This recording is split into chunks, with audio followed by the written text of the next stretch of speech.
So welcome to today's explanation. Today we are going to discuss essay grand test number 15 for both AP and TS. So let's start with question number 1 which is given there. Yes, this is the first question they have given. Question to So here they have given that Neha is the only girl of her father. Only girl of her father. So Neha అనే అమ్మాయి నేహా తన తండ్రి యొక్క ఏకైక కూతురు మరియు ఆమె తండ్రి ప్రణవ్ సోదరుడికి మామగారు ఇచ్చారు. So Neha is the only girl of her father and her father is the father in law of Pranav's brother అని ఇచ్చాడు. Pranav is Rajiv son. How is Rajiv related to Neha అన్నది ప్రశ్న ఇక్కడ. ఓకే, దీన్ని ఒకసారి ఇక్కడ ప్రయత్నిద్దాం. ఓకే, ఇక్కడ క్వశ్చన్ ఇచ్చున్నాడు కాబట్టి క్వశ్చన్ ప్రయత్నిస్తా చూడండి. Neha is the only girl of her father. So Neha వాళ్ళ ఫాదర్ కి, సో ఫాదర్ ని ఇక్కడ రిప్రజెంట్ చేశాను. నేహా తన తండ్రి యొక్క ఏకైక కూతురు. సో నేహా అనే అమ్మాయి ఇక్కడ ఉంది. సో నేహా తన తండ్రి యొక్క ఏకైక కూతురు మరియు ఆమె తండ్రి ప్రణవ్ సోదరుడికి మామగారు. అంటే నేహా యొక్క తండ్రి ఎవరు? ప్రణవ్ వాళ్ళ సోదరుడికి మామగారు. అంటే నేహా వాళ్ళ భర్త ప్రణవ్ అనే వ్యక్తికి సోదరుడు అనమాట. ఇది. సో నేహా తన తండ్రి యొక్క ఏకైక అమ్మాయి, నేహా తన తండ్రి యొక్క ఏకైక కూతురు మరియు ఆమె తండ్రి అంటే నేహా వాళ్ళ తండ్రి ఎవరైతే ఉన్నారో ఆ తండ్రి ప్రణవ్ వాళ్ళ సోదరుడికి మామగారు అని ఇచ్చాడు. అయితే ప్రణవ్ రాజీవ్ కుమారుడు అంట. అంటే వీళ్ళిద్దరూ ఎవరు కుమారులు? రాజీవ్ యొక్క కుమారులు. సో వీళ్ళిద్దరు ఎవరు అంటే రాజీవ్ యొక్క కుమారులు. సో వీళ్ళిద్దరు రాజీవ్ యొక్క కుమారులు అయితే మనం అడిగిన ప్రశ్న ఏంటంటే నేహాకు రాజీవ్ ఏమవుతాడు? సో నేహా పొజిషన్ లో మీరు ఉంటే రాజీవ్ మీకు ఏమవుతారంటే నేహా వాళ్ళ భర్త యొక్క తండ్రి. సో భర్త యొక్క తండ్రి ఏమవుతారు? మామగారు అవుతారు. కాబట్టి ఆప్షన్ ఏ పెట్టుకుంటే సరైన సమాధానంగా చెప్పుకోవచ్చు. తర్వాత ప్రశ్న గమనిద్దాం. తర్వాత ప్రశ్న మనం అడిగింది ఏంటంటే which number represents Aamir, Renu and Mukesh but not Rohit. So ఈ నలుగురు అయి ఉండొచ్చు, వీళ్ళు ముగ్గురు అవడానికి అవకాశం ఉంది, కానీ రోహిత్ కాదు అనేది ఏ నెంబర్ ద్వారా మనం రిప్రజెంట్ చేయొచ్చు? కింద ఇచ్చిన చిత్రంలో ఏ సంఖ్య అమీర్, రేణు మరియు ముఖేష్ ను సూచిస్తుంది కానీ రోహిత్ని కాదు? రోహిత్ అంటే ఇప్పుడు చూద్దాం. ఈ సర్కిల్ ఏదైతే ఉందో ఈ సర్కిల్ని మినహాయించి మిగతా మూడిటి యొక్క కాంబినేషన్. ఇప్పుడు 8 అనేది ఓన్లీ ముఖేష్, 12 అనేది రేణుకి ముఖేష్ మధ్యలో ఉంది. ఇక్కడ 13 కానీ గమనిస్తే ఈ 13 అనే సంఖ్య ముఖేష్ కి సంబంధించింది, అమీర్ కి సంబంధించింది, రేణు కూడా సంబంధించింది. కాబట్టి 13 అనేది అమీర్, రేణు మరియు ముఖేష్ ను సూచిస్తుంది కానీ రోహిత్ని కాదని చెప్పుకోవచ్చు. సో 13 ఆప్షన్ ఏలో ఇచ్చినారు కాబట్టి ఆప్షన్ ఏ పెట్టుకుంటే అది సరైన సమాధానంగా చెప్పొచ్చు. తర్వాత ప్రశ్న గమనిద్దాం. తర్వాత ప్రశ్న మనం అడిగింది ఏంటంటే if a clock takes 7 seconds to strike 7 then how long it will take to strike 10 అని ఇచ్చారు. So if a clock takes 7 seconds to strike 7 అంటే ఇప్పుడు చూద్దాం. 1 2 3 4 5 6 7 ఇలా స్ట్రైక్ చేయడానికి ఈ మధ్య ఎన్ని ఇంటర్వెల్స్ వాడుకుంది అది గమనించాలి. ఇప్పుడు కూడా ఎన్ని ఇంటర్వెల్స్ పట్టినాయి సార్? 1 2 3 4 5 6 అంటే 7 స్ట్రైక్ అవ్వటానికి మనకి ఎన్ని ఇంటర్వెల్స్ పట్టినాయి? 6 ఇంటర్వెల్స్ టైం పట్టింది. అలా అయితే మనల్ని అడిగింది ఏంటి? How long it will take to strike 10. So 10 strike అవ్వాలి అంటే ఎన్ని ఇంటర్వెల్స్ పడతాయి? 9 ఇంటర్వెల్స్ పడతాయి. 10 స్ట్రైక్ అవ్వాలంటే 9 ఇంటర్వెల్స్ పడతాయి. మనం అడిగింది ఏంటి? ఇప్పుడు ఎంత సమయం పడుతుందని అడిగాడు. ఇంటర్వెల్స్ అయితే 9 పడతాయి, కానీ ఎంత సమయం పడుతుందంటే ఏం చేస్తాం సార్? అప్పుడు 7/6. ఓకే, సో 7 స్ట్రైక్ అవడానికి 6 ఇంటర్వెల్స్ పడితే 9 స్ట్రైక్ అవడానికి ఎంత పడుతుందని అడిగాడు అనమాట. సో ఎంత పడుతుంది? 63/6 చేస్తే 6 పదుల ఇలా రాసి పెట్టుకున్నాం అనుకోండి. 63/6 రాస్తే 6 పదుల 60, ఇక్కడ 3 మిగులుతుంది, పాయింట్ పెట్టుకుంటే 30, 10.5. సో ఎంత మిగులుతుందంటే 10.5 సెకండ్ల సమయం అయితే ఖచ్చితంగా పడుతుంది. 10.5 ఇవ్వలేదు కాబట్టి నన్ను తీసి పెట్టుకుంటే అది సరైన సమాధానంగా చెప్పుకోవచ్చు. తర్వాత ప్రశ్న చూద్దాం. మిరాకిల్ అనే పదాన్ని ఈ విధంగా రాశారని చెప్పాడు. సో మిరాకిల్ అనే పదాన్ని ఏ విధంగా రాసి అంటే సో ఇది మిరాకిల్ అనే పదం అని ఇచ్చున్నారు. దీన్ని ఏ విధంగా రాసిచ్చారు? LRHEUKN గా రాసిచ్చారు. సో మీకు గమనిస్తే ఎంని ఎన్గా రాసుంటారు అంటే +1 చేశారు. ఐ అంటే 9 ఇక్కడ 11గా కనిపిస్తుంది అంటే +2 చేశారు. ఆర్ అంటే 18 ఇక్కడ 21 అంటే +3 చేశారు. ఏ అంటే 1 దీన్ని +4 చేస్తే 5 వచ్చింది, +4. సి అంటే 5, సి అంటే 3 అన్నప్పుడు ప్లస్ 5 చేస్తే 8గా మారుతుంది. ఎల్ అంటే 12 ప్లస్ 6 చేస్తే 18గా మారుతుంది. ఈ అంటే 5 ప్లస్ 7 చేస్తే ఎల్గా మారుతుంది. సో ఈ విధంగా కండిషన్ ఇచ్చారు కాబట్టి ఇదే కోడ్ని మనం దీనికి కూడా అప్లై చేస్తాం. బ్రదర్ అనే దాన్ని కూడా మనం ఈ విధంగానే రాసి పెట్టుకొని ఆన్సర్ చేసే ప్రయత్నం చేస్తాం. సో బ్రదర్ అనే కోడ్ ఇచ్చారు. దీన్ని బట్టి గమనిస్తే ఫస్ట్ ఇక్కడ +1 +2 +3 +4 ఇక్కడ +5 +6 +7 అనేది రావాలి. సో చూద్దాం. +1 చేస్తే ఈ చివరన సి రావాలి. సో ఈ చివరన సి రావాలి. ఇక్కడ ఆర్ అంటే 18 ప్లస్ టీ ఇక్కడ రావాలి. తర్వాత ఓ అంటే 15 3 చేస్తే 18 ఆర్ రావాలి. సో లాస్ట్లో ఆర్టీసీ ఎక్కడ కనిపిస్తుంది సార్? మనకి ఏలో ఆప్షన్ మాత్రమే కనిపిస్తుంది. డైరెక్ట్గా దీన్ని ఆన్సర్ పెట్టేసుకున్నా సరిపోతుంది, లేదా ఇంకా చెక్ చేద్దాం. +4కి 4 కలపాలి, అంటే టీకి 4 కలిపితే 24 కాబట్టి ఎక్స్ రాసుకుంటాం. అలాగే 8కి 5 కలిపితే 13 ఎం రాసి పెట్టుకుంటాం. 5కి 6 కలిపితే 11 కే రాసి పెట్టుకుంటాము. అలాగే 10 ఇక్కడ ఆర్ అంటే 18కి 7 కలిపితే 25 వై. సో వైకేఎం ఎక్స్ఆర్టీసీ అనేది ఆప్షన్ ఏలో ఉంది కాబట్టి ఆప్షన్ ఏ పెట్టుకుంటే సరైన సమాధానంగా చెప్పుకోవచ్చు. మరి ఎలా గుర్తుపెట్టడానికి అవకాశం ఉంది అంటే, ఎప్పుడైనా గుర్తుపెట్టుకుంటే క్వశ్చన్స్ ఆన్సర్ చేసేటప్పుడు ఈ సంఖ్య రాసుకుంటాం. ఎం అంటే 13. ఈ 13కి దగ్గరలో ఉన్న సంఖ్యలు ఏమున్నాయో దాన్ని చెక్ చేసుకోవాలి ఫస్ట్. ఇక్కడ 13 దగ్గర 12 ఉన్నప్పుడు ఇక్కడ 9 దగ్గరలో కూడా ఇది ఉండాలి. లేదు కాబట్టి 13 దగ్గర ఇక్కడ 14 ఈ చివరన ఉంది కాబట్టి డైరెక్ట్గా ఇలా తీసుకున్నాం. ఈ విధంగా తీసుకుంటే ఖచ్చితంగా మన ఆన్సర్ త్వరగా తీసుకురావడానికి అవకాశం ఉంటుంది. తర్వాత ప్రశ్న చూద్దాం. తర్వాత ప్రశ్న ఏమి ఇచ్చారంటే, ఇఫ్ లేఖా సేస్, లేఖ అనే అమ్మాయి ఏం చెప్తా ఉంది అంటే, Neha's father Neeraj is the only son of my father in law Rajesh. Neha's father, లేఖ మాట్లాడుతుంది. ఏమని మాట్లాడుతుందంటే, నేహా వాళ్ళ ఫాదర్, నేహాస్ ఫాదర్ నీరజ్ అంట. నేహా వాళ్ళ ఫాదర్ ఎవరు? Neeraj. Is the only son of my father in లా రాజేష్. ఈ నీరజ్ అన్నవాడు ఎవడు? Only sun. ఎవరికి? మా మామగారికి, అంటే లేఖ వాళ్ళ మామగారికి, లేఖ వాళ్ళ మామగారికి ఒక్కగానొక్క కొడుకు అని ఇచ్చారు. సో ఓన్లీ సన్ ఆఫ్ అని ఇచ్చినప్పుడు లేఖ వాళ్ళ మామగారికి ఒక్కగాన కొడుకు అంటే వీళ్ళిద్దరు ఏమవుతారు? ఖచ్చితంగా లేఖ మరియు నీరజ్ భార్యాభర్తలైతే నేహ అనేది వీళ్ళిద్దరి యొక్క సంతానము అని చెప్పొచ్చు. సో కాబట్టి మనం అడిగిన ప్రశ్న ఏంటి? Who is the sister of Neha? So how is Bindu, who is sister of Neha related to Rajesh అని ఇచ్చారనమాట. సో రాజేష్ ఎవరు? మామగారు కదా, ఇక్కడ రాజేష్ అని రాసి పెట్టుకున్నాం. సో ఒకవేళ నేహాకి బిందు అనే ఒక సోదరి ఉంటే, నేహాకి బిందు అనే ఒక సోదరి ఉంటే ఈ రాజేష్కి ఏమవుతారంటే ఖచ్చితంగా మనమరాలు అవడానికి అవకాశం ఉంది కాబట్టి గ్రాండ్ డాటర్ పెట్టుకుంటే that is the correct answer అని చెప్పుకోవచ్చు. క్లియర్? దీన్ని మళ్ళీ తెలుగులో కూడా ఎక్స్ప్లెయిన్ చేస్తారు చూడండి. నేహాకి తండ్రి అయిన నీరజ్, నేహ అనే వ్యక్తికి తండ్రి ఎవరంట? నీరజ్. నీరజ్ నా మామగారు. నా అంటే ఎవరు? ఇక్కడ ఎవరు మాట్లాడుతున్నారు? లేఖ మాట్లాడుతుంది కాబట్టి నా అంటే లేఖ. లేఖ మామగారైన రాజేష్ యొక్క ఏకైక కుమారుడు. సో ఈయనెవరు? నీరజ్ అనేవాడు లేఖ యొక్క మామగారికి ఏకైక సుకుమారుడు. అంటే వీళ్ళిద్దరు భార్యాభర్తలు అవుతారు. ఒకవేళ బిందు అనే అమ్మాయి నేహాకి సోదరి అయితే లేఖకి ఏమవుతుంది, లేదా రాజేష్కి ఏమవుతుంది అని అడిగారు. ఇక్కడ రాజేష్ ఉన్నాడు. సో రాజేష్కి ఏమవుతుంది? మనవరాలు అవుతుంది. సో గ్రాండ్ డాటర్ పెట్టుకుంటే that is the correct answer. తర్వాత ప్రశ్న గమనిద్దాం. India's republic day 1996 fell on Friday అని ఇచ్చారు. సో 1996 లో రిపబ్లిక్ డే అంటే 26th January. ఏ రోజు పడింది అని చెప్తా ఉన్నారు? ఫ్రైడే పడింది అని చెప్తా ఉన్నారు. Which week it will be celebrated in 2000 లో ఏ రోజు పడుతుంది అని అడిగాడు అనమాట. సో ఇక్కడ నుంచి మనకి చెక్ చేస్తున్నప్పుడు మనం చేయాల్సింది ఎన్ని సంవత్సరాలు గడిచాయి? 4 సంవత్సరాలు గడిచాయి. 4 సంవత్సరాల్లో 26th January అని ఇచ్చాడు.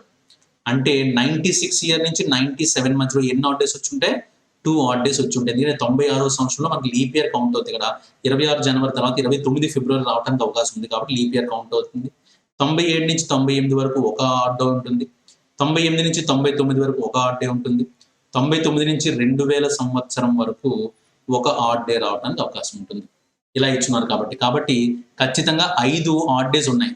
సో ఇచ్చినది ఏంటి? మనకి శుక్రవారం పడిందని ఇచ్చారు. శుక్రవారానికి 5 కలుపుకుంటే అదే సమాధానంగా చెప్పుకోవచ్చు. సో ఫ్రైడే ప్లస్ 5, ఫ్రైడే తర్వాత ఫ్రైడే వదిలేసి లెక్క పెట్టుకుంటే Saturday, Sunday, Monday, Tuesday, Wednesday అనే సమాధానం అవుతుంది. ఆప్షన్ డి పెట్టుకుంటే సరైన సమాధానంగా చెప్పుకోవచ్చు. తర్వాత ప్రశ్న చూద్దాం. Which of the following is not a leap year? ఇచ్చిన దాంట్లో ఏది లీప్ ఇయర్ కాదు అని అడిగారు. దీనివల్ల ఏది లీప్ ఇయర్ కాదు? లీప్ ఇయర్ అవ్వాలంటే ఇచ్చిన సంవత్సరం ఖచ్చితంగా 4 చే నిశేషంగా భాగింపబడగాలి. ఏదైతే ఇచ్చారో ఆ ఇయర్ కానీ 4తో భాగించబడితే అది ఖచ్చితంగా లీప్ ఇయర్ అని చెప్పొచ్చు. అలాగే సెంచురీ ఇయర్ అయితే 4తో పాటు 100తో కూడా భాగించబడాలి. అలా అయితే మనం దాన్ని లీప్ ఇయర్ గా కన్సిడర్ చేస్తాం.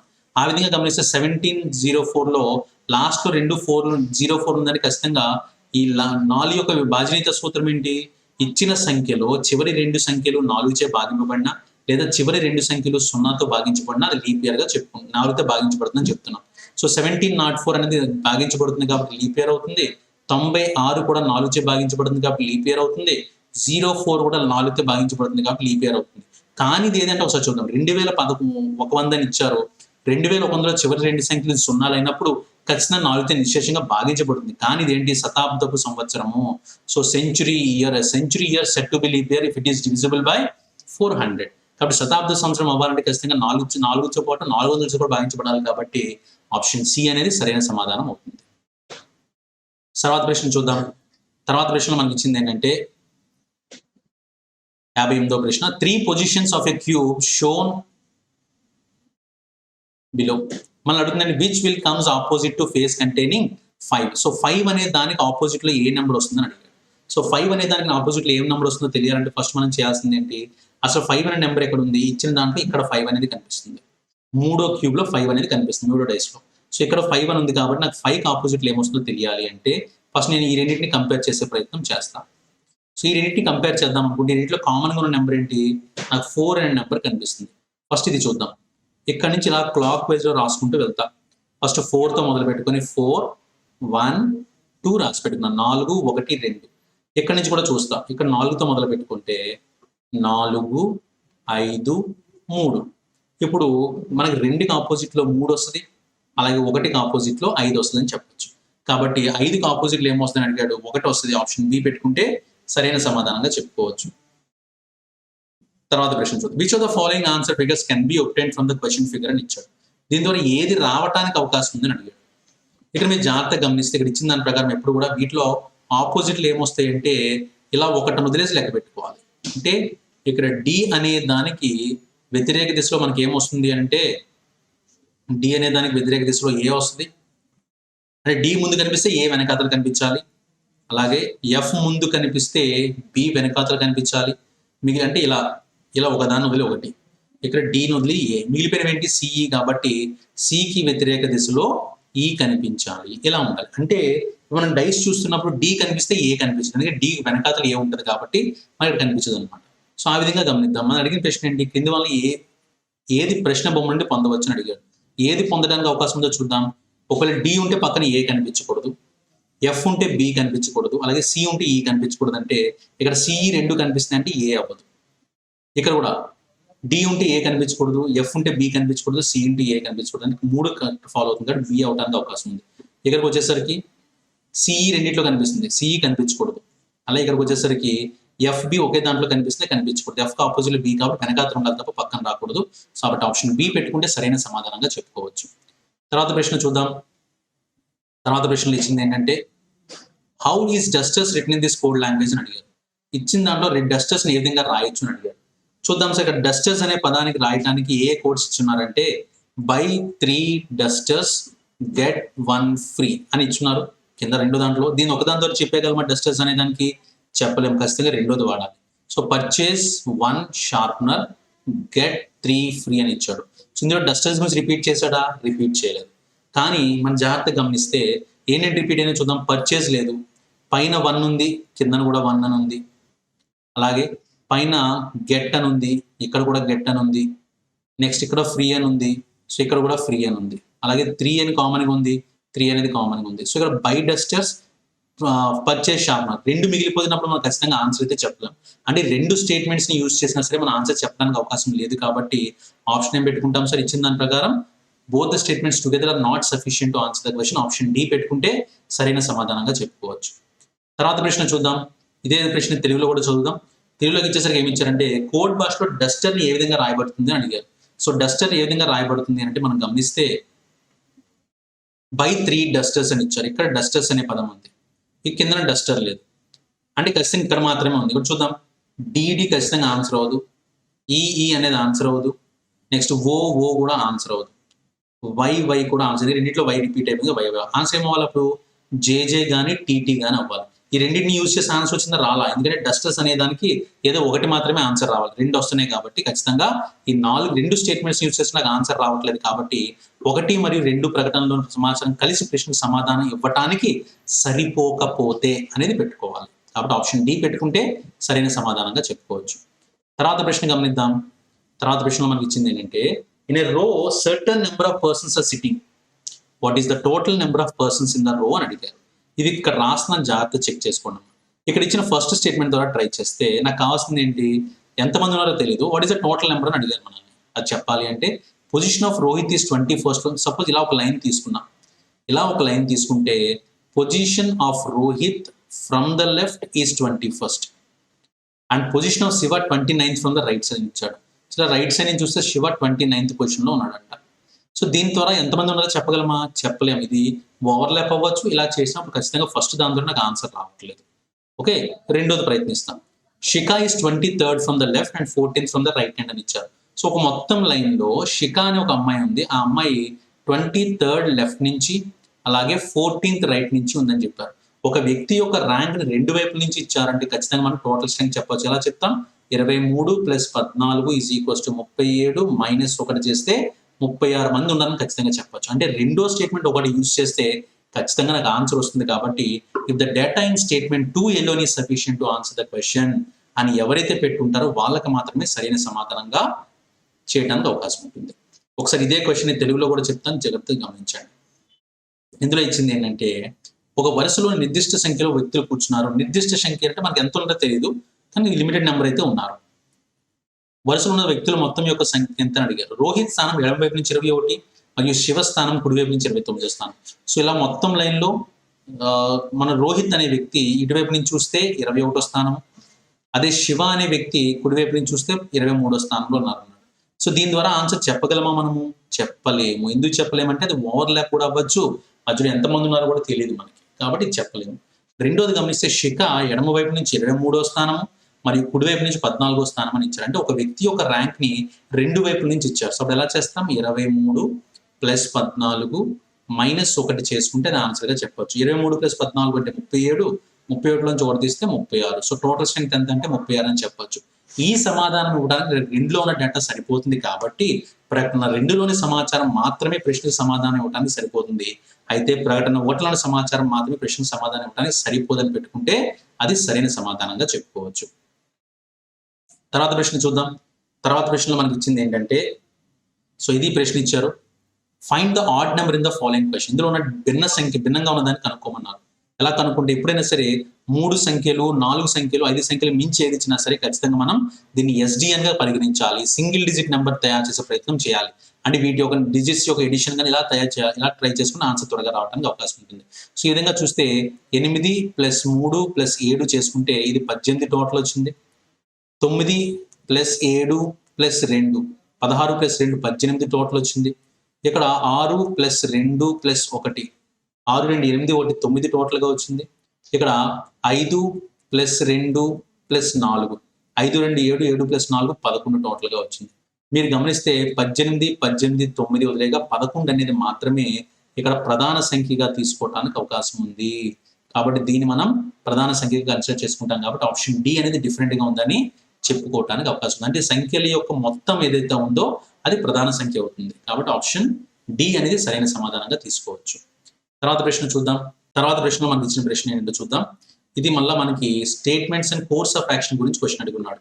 So statements and course of action చేసేటప్పుడు ప్రతి ఒక్క విద్యార్థి గుర్తుపెట్టుకోవాల్సిన అంశం ఏంటంటే, statements and course of actions లో మీరు ఆన్సర్ చేసేటప్పుడు ఏదైనా ఒక అంశము స్టేట్మెంట్ కోర్స్ ఆఫ్ యాక్షన్ ఇచ్చే ప్రతి క్వశ్చన్ కూడా మనకి ఏదో ఒక సమస్య మీద ఇవ్వడానికి అవకాశం ఉంటుంది.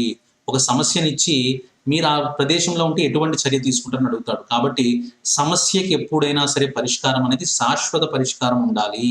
సో శాశ్వత పరిష్కారం రావాలి అంటే ఏం చేయాలి, దాని మీద పూర్తి అవగాహన ఉండాలి. కాబట్టి పైనిచ్చిన సమస్యకి కిందనిచ్చిన తీసుకోవాల్సిన చర్యలో ఖచ్చితంగా సమస్య గురించి అవగాహన కల్పించాలి అని ఏదైనా ఉంటే ఖచ్చితంగా దాన్ని మనం ఆన్సర్గా తీసుకోవడానికి అవకాశం ఉంటుంది. అంటే సమస్య పట్ల అవగాహన కల్పించాలి, అవేర్నెస్ క్రియేట్ చేయాలి అని ఎక్కడైనా ఇచ్చుంటే అది కోర్స్ ఆఫ్ యాక్షన్ 100% కరెక్ట్ అవుతుంది.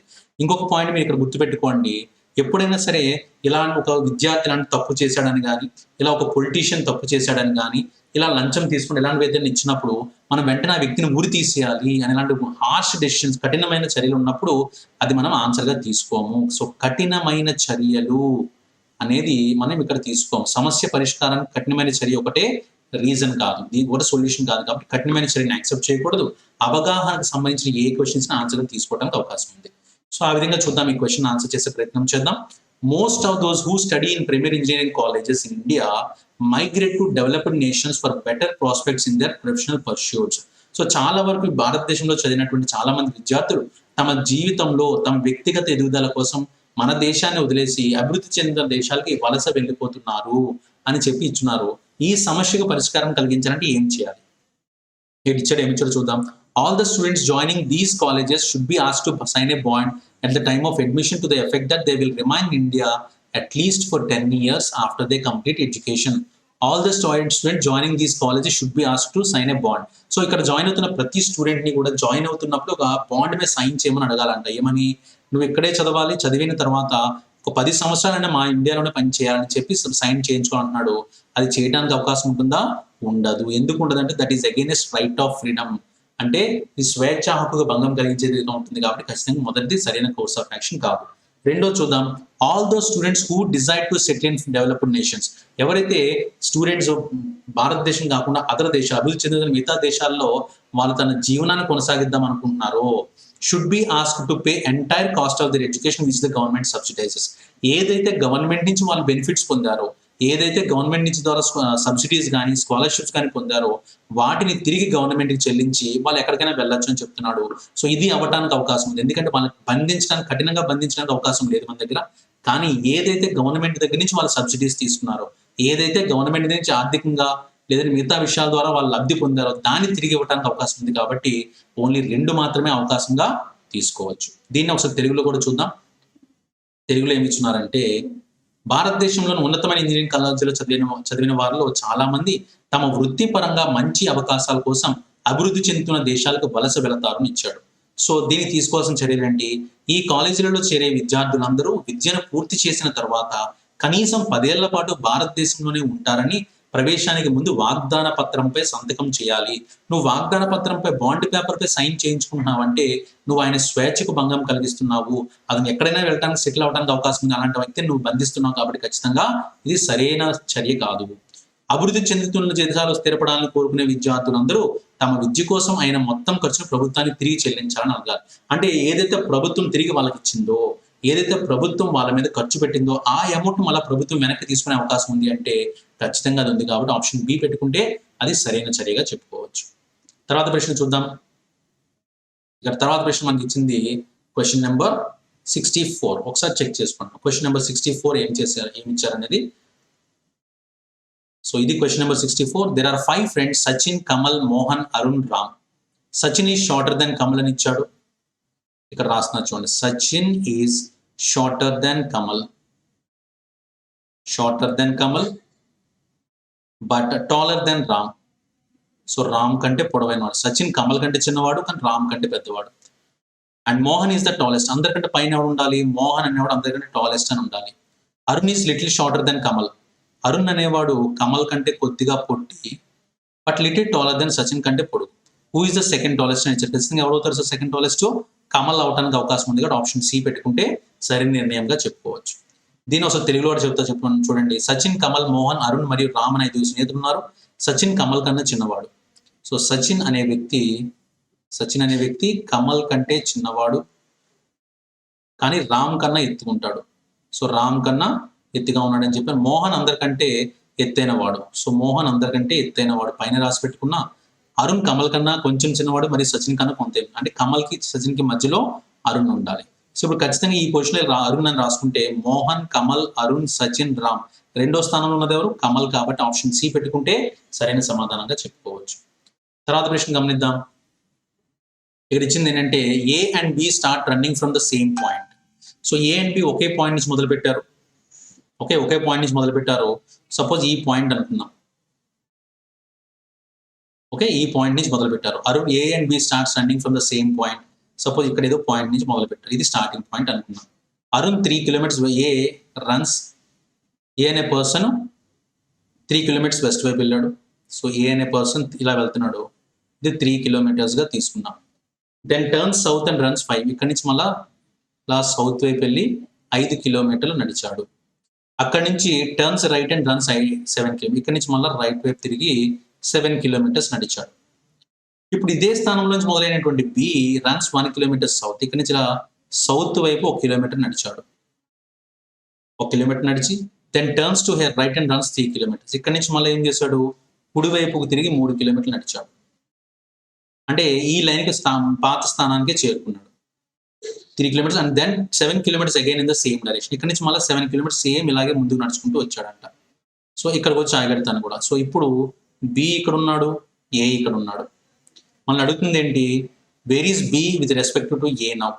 ఏతో కంపేర్ చేస్తే బి ఎక్కడ ఉన్నాడు అడిగాడు. మొత్తం 5లో ఒకటే కిందకు వచ్చాడు కాబట్టి మిగతా 4 పెండింగ్ ఉంది కాబట్టి ఈ మధ్య దూరం ఎంత ఉంటుంది అంటే 4. సో 4 కిలోమీటర్లు విత్ రెస్పెక్ట్ టు ఏ అని ఇచ్చారు. ఏ నుంచి చూస్తే బి పైకి కనిపిస్తూ ఉన్నాడు కాబట్టి నార్త్, 4 కిలోమీటర్స్ నార్త్ అనేది సరైన సమాధానంగా పెట్టుకోవచ్చు. తర్వాత ప్రశ్న చూద్దాం. తర్వాత ప్రశ్న మనకి ఇచ్చింది ఏంటంటే, in this question there are 2 statements labelled as assertion and reason. Assertion reason answer చేసేటప్పుడు ఇందులో వచ్చిన ఆప్షన్స్ చాలా ఇంపార్టెంట్. ఆప్షన్స్ మనకు కానీ అర్థమైతే ఖచ్చితంగా ఆన్సర్ చేయగలం. చూద్దాం ఒకసారి. Most of the Himalayan rivers are perennial.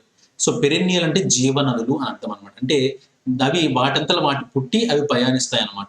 So most of the Himalayan rivers are perennial, they are fed by melting snow అని ఇచ్చారు. సో ఎసెర్షన్ ఏంటి, most of the Himalayan rivers are perennial, చాలా వరకు హిమానీ నదులన్నీ కూడా జీవనదులు. రెండోది ఏమి ఇచ్చారు, ఎందువల్ల ఏర్పడుతున్నాయి అంటే రీజన్ మెల్టింగ్ స్నో.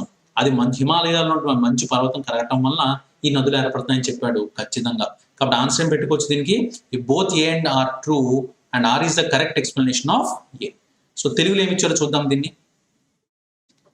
హిమాలయాల నదులలో ఎక్కువ భాగం జీవనదులు, అంటే తనకు తానుగా పుట్టినవి అనమాట. సో మంచు కరగడం ద్వారా ఇవి ఎల్లప్పుడూ ప్రవహిస్తూ ఉంటాయని చెప్పారు కరెక్ట్. కాబట్టి ఆప్షన్ ఏ పెట్టుకుంటే సరైన సమాధానంగా చెప్పుకోవచ్చు. తర్వాత ప్రశ్న గమనిద్దాం. తర్వాత ప్రశ్న మనకి ఇచ్చింది ఏంటంటే, విద్యుత్ బల్బు వెలుగుతున్నప్పుడు ఫిలమెంట్ ఉష్ణోగ్రత 2700 డిగ్రీల సెంటీగ్రేడ్ అయినప్పటికీ కాలిపోదు అని ఇచ్చాడు. సో ఫిలమెంట్ లైట్స్ అని ఉంటాయి మనకి. విద్యుత్ బల్బు వెలుగుతున్నప్పుడు ఒకప్పుడు ఏంటంటే స్ప్రింగ్ లా ఉండేది, అంటే ఎల్ఈడి బల్బ్స్ వచ్చినాయి. కానీ ఒకప్పుడు ఎలా ఉండేది, బల్బ్ లోపల టంగస్టన్ తో ఒక స్ప్రింగ్ లా ఉండేది. ఆ స్ప్రింగ్ 2700 డిగ్రీల సెంటీగ్రేడ్ తో హీట్ ఉన్నా సరే ఆ టంగస్టన్ వైర్ అనేది కాలదనమాట. కింద ఏమి ఇచ్చారు, బల్బు ఫిలమెంట్ టంగస్టన్ లోహంతో తయారు చేయబడుతుందని ఇచ్చారు. కాబట్టి ఈ వెలగటానికి 2700 డిగ్రీలు ఉన్నా సరే కాలిపోదు, ఇది టంగస్టన్ లోహంతో తయారు చేయబడింది అడిగారు.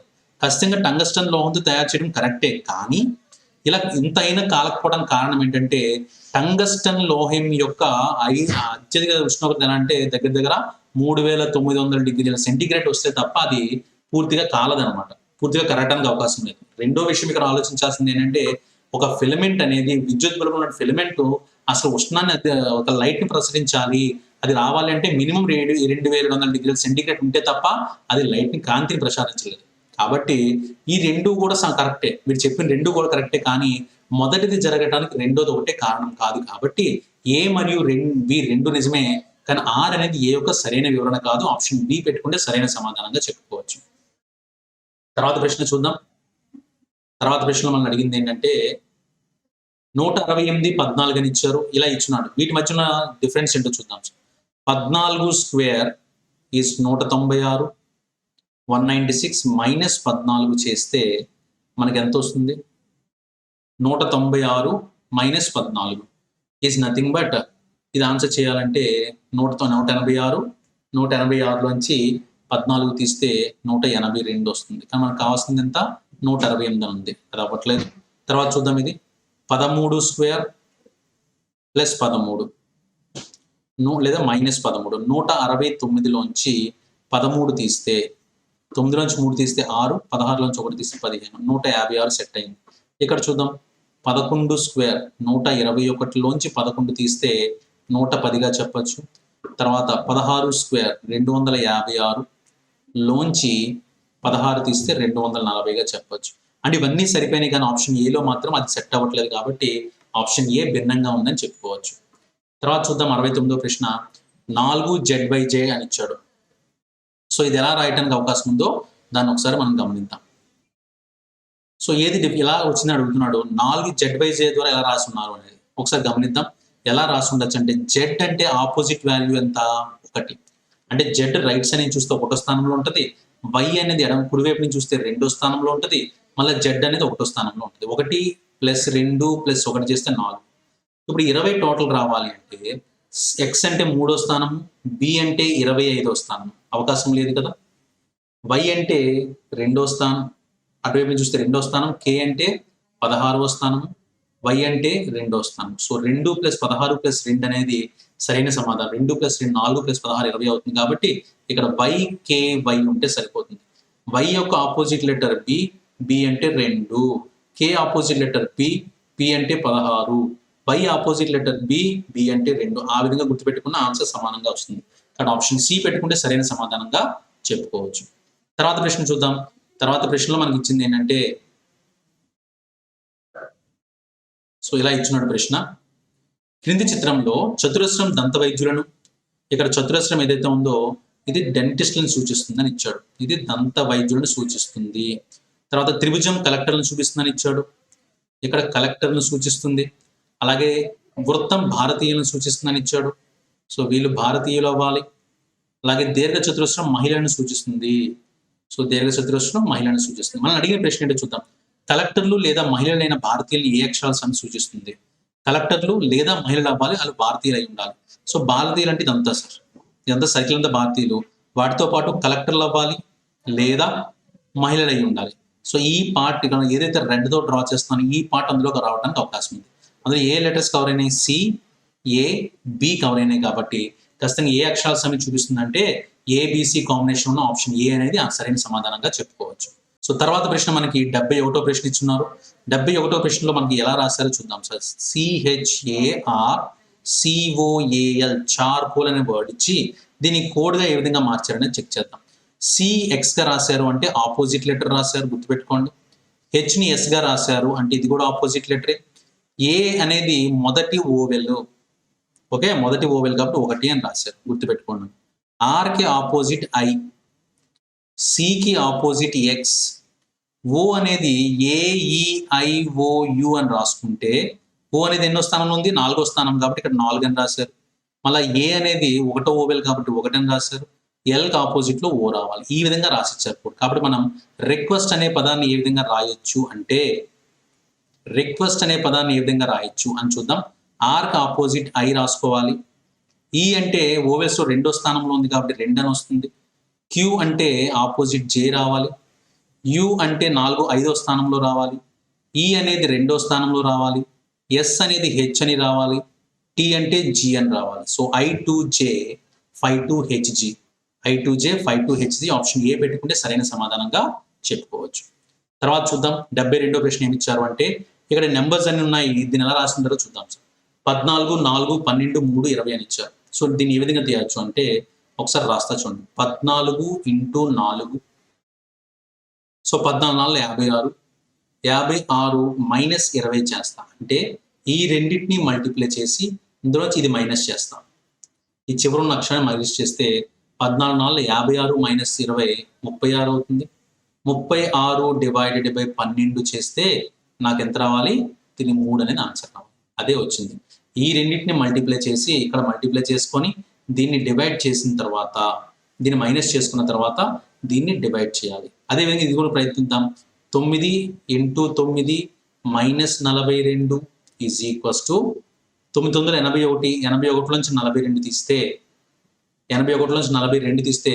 39 వస్తుంది. 39/13 చేస్తే 3 సమాధానంగా రాయొచ్చు. కాబట్టి ఇది కూడా అలాగే చేద్దాం. 20 × 10 మొదటి 2 అక్షరాల యొక్క గుణకారము, చివరి దాన్ని మైనస్ చేసుకోవాలి. మైనస్ చేస్తే ఎంత వస్తుంది? 200 - 40 160 /20 చేస్తే 8 అనేది సమాధానం. ఆప్షన్ డి పెట్టుకుంటే సరైన సమాధానంగా చెప్పుకోవచ్చు. తర్వాత ప్రశ్న గమనిద్దాం. తర్వాత ప్రశ్నలో మనకి ఇచ్చింది ఏంటంటే, ఈ విధంగా ఒక సిరీస్ ఇచ్చాడు, ఇందులో ఏది కరెక్ట్ అవుతుందని అడిగాడు. సో ఇదే గమనిద్దాం. ఇందులో ఉన్న పొజిషన్స్ ఎన్ని ఉన్నాయి కౌంట్ చేద్దాం. 1, 2, 3, 4, 5, 6, 7, 8, 9, 10, 11, 12, 13, 14, 15, 16, 17, 18, 19, 20. 20 పొజిషన్స్ అంటే ఎలా రాయడానికి అవకాశం ఉంది? 4 × 5గా కానీ 5 × 4గా కానీ రాసుకుంటాం. సో మొట్టమొదటిగా 5 × 4గా రాస్తాం. ఇలా 5 5గా డివైడ్ చేస్తాం. ఇలా డివైడ్ చేసుకుంటే అన్నిట్లో గమనిద్దాం. ఇక్కడ ఏ ఉంది, ఇక్కడ ఏ ఉంది, ఇక్కడ ఏ ఉంది, ఇక్కడ కూడా ఏ ఉంది. ఇక్కడికి వచ్చేసరికి ఇక్కడ బి ఉంది. ఇక్కడ ఏం రాయడానికి అవకాశం ఉంది చూద్దాం. ఎందుకంటే ఇక్కడ ఎక్కడ కూడా రిపీట్ అవ్వాలా. సపోజ్ ఇక్కడ ఏ డబల్ ఏ రాసుకున్నాం, డబల్ ఏ బిసి డి రాయొచ్చు, అవే లెటర్స్ రిపీట్ అయినాయి. ఇక్కడికి వచ్చేసరికి ఏ డబల్ బి సిడిగా రాయొచ్చు, ఏబి డబల్ సిడిగా రాయొచ్చు, ఏబిసి డబల్ డిగా రాయొచ్చు. అంటే ఇక్కడ 2 ఏలు వచ్చినాయి, ఇక్కడ 2 బిలు వచ్చినాయి, ఇక్కడ 2 సిలు, ఇక్కడ 2 డీలుగా రావడానికి అవకాశం ఉంది. సో ఏ లెటర్స్ వాడాం, ADB CBD. So ADB CBD అనేది ఆప్షన్ బిలో ఉంది కాబట్టి ఆప్షన్ బి అనేది సరైన సమాధానంగా చెప్పుకోవచ్చు. తర్వాత ప్రశ్న చూద్దాం. తర్వాత ప్రశ్న మనకి ఇచ్చింది ఏంటంటే ఇలా అంకెలు ఇచ్చున్నాడు 72, 37, 63, 28 అని ఇచ్చాడు. ఇది ఎన్నో సంఖ్య ఎన్నో నెంబర్ అంటే 74వ ప్రశ్న. సో 74వ ప్రశ్నలో 72, 37 అనే దాన్ని ఎలా రాశారో చూడండి. 6, 3, 2, 8గా రాశారు. అంటే ఎలా రాసి ఉండొచ్చు, ఇది -1, ఇది +1, ఇది -1, ఇది +1, జస్ట్ అదే రాశారు. తర్వాత దాంట్లో 5, 4, 1, 3 అనే సంఖ్యని 5, 4, 1, 54, 1, 3, 5, 4, 1, 3గా రాసుకుంటే ఇది -1, ఇది +1, ఇది -1, ఇది +1 గా తీసుకుంటే 4, 5, 0, 4 అదే రాశారు. నాకు ఆన్సర్ రావాలంటే ఏం చేయాలి, నేను 6, 1, 5, 3 అనే సంఖ్య తీసుకొని దీన్ని -1, +1, -1, +1 గా రాసుకుంటే 5, 2, 4, 4, 5, 2, 4, 4 అనేది సరైన సమాధానంగా చెప్పుకోవచ్చు. తర్వాత ప్రశ్న గమనిద్దాం. తర్వాత ప్రశ్నలో మనకి ఇచ్చింది ఏంటంటే ఈ క్రింది వానిలో ఏది భిన్నంగా ఉంది అని అడిగాడు. సో భిన్నంగా ఉన్నది ఏంటో చూద్దాం. ఇది ఎలా రాసుకోవచ్చు, 10, 18, 6, ఇది 16, 25, 8, ఇక్కడికి వచ్చేసరికి 18, 22, 3 అని ఇచ్చారు. సో దీన్ని ఏ విధంగా రాయొచ్చు అని అంటే ఒకసారి చూద్దాం. ఇది 10, 6, ఫస్ట్ జే అంటే 10 కదా, 10 తీసుకున్నాం. 10 ప్లస్ ఇక్కడ డైరెక్ట్ 6 రాసుకున్నా. 10 + 6 16 ప్లస్ 2 చేస్తే మిడిల్లో ఉన్న 6 వచ్చింది. 6 అంటే 18 అని వచ్చింది. ఇక్కడ కూడా అదే ప్రయత్నిస్తా చూడండి. ఇక్కడ ఉన్నటువంటి 16 ప్లస్ ఈ చివరి ఉన్నటువంటి 8ని తీసుకొని ప్లస్ 16 + 8 28, 24 అవుద్ది, ప్లస్ 1 చేస్తే 25 y తీసుకున్నాం. ఇది కూడా అదే చేద్దాం. 6 అంటే 18 ప్లస్ 3 21, దానికి 1 కలిపితే 22 రావడానికి అవకాశం ఉంది. అది బీగా తీసుకున్నాం. అలాగే చివర్ల దాంట్లో కూడా డి అంటే 4 ప్లస్ 2 6 అవుతుంది. 6కి 1 కలిపితే 7గా రావడానికి అవకాశం ఉంది. అదే జీగా తీసుకున్నాం. అంటే అన్నిట్లో 1 కలుపుతున్నాం, ఇక్కడ మాత్రం 2 కలుపుతున్నాం కాబట్టి ఆప్షన్ ఏ అనేది సరైన సమాధానంగా చెప్పుకోవచ్చు. నెక్స్ట్ వన్ 76వ ప్రశ్న. స్పైడర్స్ అనే దాన్ని మనం క్లస్టర్ గా రాస్తే అంటే గ్రూప్ ఆఫ్ స్పైడర్స్, స్పైడర్స్ అన్ని గ్రూప్ కలిపితే క్లస్టర్ అంటారు. అలాగే ఫ్లెమింగోస్ యొక్క గ్రూప్ ని మనం ప్యాటర్న్ అంటాము. కాబట్టి ఇది ఆప్షన్ సి పెట్టుకుంటే that is the correct answer. So now we are going to discuss the next question here. 77 to 79 ఏమి ఇచ్చినారో చూద్దాం. సో 77 to 79 లో క్వశ్చన్ లో మనకి క్లియర్ గా అరేంజ్మెంట్ సంబంధించిన క్వశ్చన్ ఇచ్చారు. Will try to answer this question. ఒకసారి చూద్దాం. So 5 persons are there, P, Q, R, S, T, works in different companies, have attended the meeting in the different days of the week, days Monday to Friday. These companies are CT la companies ఇచ్చున్నాడు. So దీని ప్రకారం మనం arrange చేసుకుంటూ వెళ్ళాలి. Okay, so ఇక్కడ రాసి పెడదాం. First will go with this. So first ఇచ్చింది ఏంటంటే 5 persons P, Q, R, S, T ఉన్నారు. I have to write them P, Q, R, S, T and Monday నుంచి ఫ్రైడే వరకు ఇచ్చున్నారు. ఇక్కడ రాస్తున్నాం. So Monday, Tuesday, Wednesday, Thursday and Friday. So ఈ విధంగా 5 days తీసుకోమని చెప్పారు. So this is okay. తర్వాత ఇక్కడ చూద్దాం. T works in KPIT but does not attend on Wednesday or Monday అని ఇచ్చారు. వెడ్నెస్డే కానీ మండే కానీ కాదు. సో టీ వెడ్నెస్డే రాకూడదు, టీ వెడ్నెస్డే రాకూడదు, అలాగే టీ అనేది మండే కూడా రాకూడదు. కానీ టీ అంటే ఏంటని ఇచ్చారు, టీ కేపీఐటి అవడానికి అవకాశం ఉంది అని ఇచ్చున్నారు. సో ఇక్కడ మనం ఒక కండిషన్ రాసి పెట్టుకున్నాం. ఇదే స్టేట్మెంట్ ని తెలుగులో కూడా చదువుతూ చూడండి. వివిధ సంస్థల్లో పనిచేస్తున్న 5 వ్యక్తుల గురించి ఇచ్చారు. టీ కేపీఐటీలో పనిచేస్తారు కానీ సోమవారం సమావేశానికి హాజరు కారని ఇచ్చారు. అదే రాసి పెట్టుకున్నాం. బుధవారం కానీ సోమవారం కానీ టీ అనే వ్యక్తి సమావేశానికి హాజరు కాడు. తర్వాత చూస్తే సిటిఎస్ లో పనిచేసిన ఒకరు కేపీఐటీ తర్వాత వెంటనే మరియు శాంసంగ్ ముందు రోజు హాజరవుతారని ఇచ్చారు. సో ఎవరైతే సిటిఎస్ కంపెనీలో వర్క్ చేస్తారో ఆయన కేపీఐటి తర్వాత వెంటనే అని ఇచ్చారు. సో సిటిఎస్ లో పనిచేసే వ్యక్తి కేపీఐటికి వెంటనే ఉండాలి, అలాగే మరియు శాంసంగ్ కి ముందు రోజు సమావేశానికి హాజరవుతారని ఇచ్చారు. అంటే శాంసంగ్ కి ముందు రోజు, కేపీఐటికి తర్వాత రోజు ఈ సిటిఎస్ అనే వ్యక్తి ఎదురవుతాడు అనమాట. సో అలాగే ఇక్కడ చూద్దాం, ఇక్కడ టీ రాయకూడదు. ఇక్కడ టీ రాయకూడదు అంటే టీ కేపీఐటి ఇక్కడ రాయలేము. సో టీ కేపీఐటి ఎక్కడ రాయొచ్చు? సో టీ కేపీఐటి ఇక్కడ తీసుకుందామంటే ఇక్కడ కూడా అవకాశం లేదు. సో సిటిఎస్ కి ముందు కేపీఐటి తర్వాత వెంటనే మరియు శాంసంగ్ ముందు హాజరవుతారని ఇచ్చారు అనమాట. సో ఈ విధంగా గమనిస్తే ఇప్పుడు సపోజ్ టీపీఐటి ఇక్కడ రాకూడదు కాబట్టి టీపీఐటి ఇక్కడ రాసుకోవడానికి అవకాశం ఉంది కదా. సో ఇక్కడ టీ తీసుకుంటాం. ఇక్కడ టీ తీసుకుంటే టీ కేపీఐటి అని రాసి పెట్టుకుంటున్నాం. తర్వాత ఏమి ఇచ్చారు? సిటిఎస్ కంపెనీ తర్వాత రావాలి. దాని వెంటనే ఏం రామని చెప్పారు? శాంసంగ్ కంపెనీ ఉండాలని చెప్పారు. సో అది ఇక్కడ రాసి పెట్టుకున్నా గమనించండి. తర్వాత ఇచ్చిన సమాచారం ఏంటో చూద్దాం. ముందు రోజు సమావేశానికి హాజరవుతారు. తర్వాత ఎస్ కి తర్వాత రోజు మరియు ఆర్ కి ముందు రోజు పి సమావేశానికి హాజరవుతారు అని ఇచ్చాడు. చూడండి, ఎస్ కి తర్వాత రోజు, ఎస్ యొక్క తర్వాత రోజు, అలాగే ఆర్ కి ముందు రోజు పి హాజరవుతారు. అంటే ఎస్పిఆర్ అనేది లైన్ లో ఉండాలన్నమాట. సో ఎస్పిఆర్ అనేది రాయడానికి ఎక్కడ అవకాశం ఉంది నాకు? నేను ఇక్కడ ఎస్పిఆర్ రాయను, ఎందుకంటే ఇక్కడ మధ్యలో టీ వచ్చేస్తుంది. కాబట్టి ఖచ్చితంగా ఎస్పిఆర్ ఎక్కడ రాయగలను? వెడ్నెస్డే నుంచి తీసుకుంటే ఇక్కడ ఎస్, ఇక్కడ పి, ఇక్కడ ఆర్ మాత్రం తీసుకోవడానికి అవకాశం ఉంది. సో టీఎస్పిఆర్ అయిపోతే మిగిలిపోయింది ఏముంది? అక్కడ ఇచ్చిన దాంట్లో క్యూ ఒకటే మిగిలింది కాబట్టి క్యూ ఖచ్చితంగా పైన వస్తుంది. సో ఇక్కడ క్లియర్ గా రాసి పెడుతున్నా చూడండి. ఇప్పుడు ఎస్, సో పైన టీ వస్తుంది. సో క్యూటీఎస్పిఆర్ అనేది ఒక ఆర్డర్ ఇచ్చారు. దీని తర్వాత ఇచ్చింది ఏంటో చూద్దాం. క్యూ మరియు శాంసంగ్ లో పనిచేసే వారి మధ్య ఇద్దరు వ్యక్తులు సమావేశానికి హాజరవుతారని ఇచ్చారు. సో క్యూకి శాంసంగ్ కి మధ్యలో ఇద్దరు ఉండాలి. సో క్యూ ఇక్కడ ఉన్నాడు కాబట్టి శాంసంగ్ కి ఇక్కడ ఉన్నాడు కాబట్టి క్యూకి శాంసంగ్ కి మధ్యలో ఇద్దరు ఉన్నారు. ఎవరెవరు వాళ్ళు? టీ అండ్ ఎస్ ఇద్దరు ఉన్నారు. తర్వాత మనకి ఇచ్చింది ఏంటంటే శాంసంగ్ లో పనిచేసే వ్యక్తి హెచ్సిఎల్ లో పనిచేసే వ్యక్తి ముందు రోజు సమావేశానికి హాజరవుతారు. శాంసంగ్ లో పనిచేసే వ్యక్తి ఎప్పుడు హాజరవుతారు? హెచ్సిఎల్ కంటే ముందు హాజరవుతారని ఇచ్చారు. సో హెచ్సిఎల్ ఇక్కడ వస్తుంది. మిగిలిన కంపెనీ ఏముందంటే టీసీఎస్. సో ఇది మనకి ఇచ్చినటువంటి ఆర్డర్. సో దీని ప్రకారం చూద్దాం దీని మీద ఇచ్చిన క్వశ్చన్స్ ఏమి ఇచ్చున్నారు అనేది. 77వ ప్రశ్న, who among the following works in Samsung? Samsung లో వర్క్ చేసేది ఎవరు? పి అని మనకు తెలిసింది కాబట్టి పి అని తెలుస్తుంది కాబట్టి పి పెట్టుకుంటే option B is the correct answer. తర్వాత ప్రశ్న చూద్దాం. Which among the following going to attend the meeting on Tuesday? క్రింది వారిలో మంగళవారం సమావేశానికి హాజరు కానుంది ఎవరు? సో మంగళవారం వెళ్తుంది ఎవరు? టీ కాబట్టి సో టీ పెట్టుకుంటే సరైన సమాధానంగా చెప్పుకోవచ్చు. తర్వాత ప్రశ్న గమనిద్దాం. Which of the following combination of person and company are wrong? ఈ క్రింది వాటిలో వ్యక్తి మరియు సంస్థ కలయిక ఏది తప్పు అని ఇచ్చారు. ఆర్హెచ్సిఎల్ ఇది కరెక్టే కదా, ఆర్హెచ్సిఎల్ అవుతుంది కాబట్టి ఇది కరెక్టే, ఇది మన ఆన్సర్ కాదు. ఎస్సిటిఎస్ అది కరెక్టే కాదు, మన ఆన్సర్ కాదు. టీ కేపీఐటి అది కూడా మన ఆన్సర్ కాదు. ఆర్ శాంసంగ్ అని ఇచ్చారు, ఆర్ శాంసంగ్ కాదు, పి శాంసంగ్. కాబట్టి ఖచ్చితంగా ఇదే మన ఆన్సర్ గా పెట్టుకుంటాం. ఆప్షన్ డి పెట్టుకుంటే సరైన సమాధానంగా చెప్పుకోవచ్చు. సో తర్వాత ప్రశ్నలో మనం అడిగింది ఏంటంటే డైరెక్షన్స్ మీద క్వశ్చన్ ఇచ్చున్నాడు. Point O is exactly midway between I and E ఇలా క్వశ్చన్ ఇచ్చున్నాడు. సో ఇది ఆన్సర్ చేయాలంటే ఫస్ట్ ఆఫ్ ఆల్ మనం చేయాల్సింది ఏంటంటే ఇక్కడ ఒక వేరియబుల్ కి సంబంధం లేకుండా ఎక్కడెక్కడో ఇస్తూ ఉంటాడు. సో అలా ఇచ్చినప్పుడు మనం చేయాల్సింది ఏంటంటే ఫస్ట్ ఆఫ్ ఆల్ అక్కడ ఇచ్చిన లిస్ట్ ఏంటో ముందు రాసి పెట్టేసుకోండి. రాసి పెట్టేసుకుంటే మనం ఈజీగా చేయగలం. ఇక్కడ రాస్తున్నా చూడండి. Point O is exactly midway between I and E అని ఇచ్చారు. ఇక్కడ రాస్తున్నా పాయింట్ ఓ ఫస్ట్ దేని గురించి ఇచ్చారు? ఓ గురించి, ఐ గురించి ఉంది. రెండో స్టేట్మెంట్లు ఏమని రాశారు?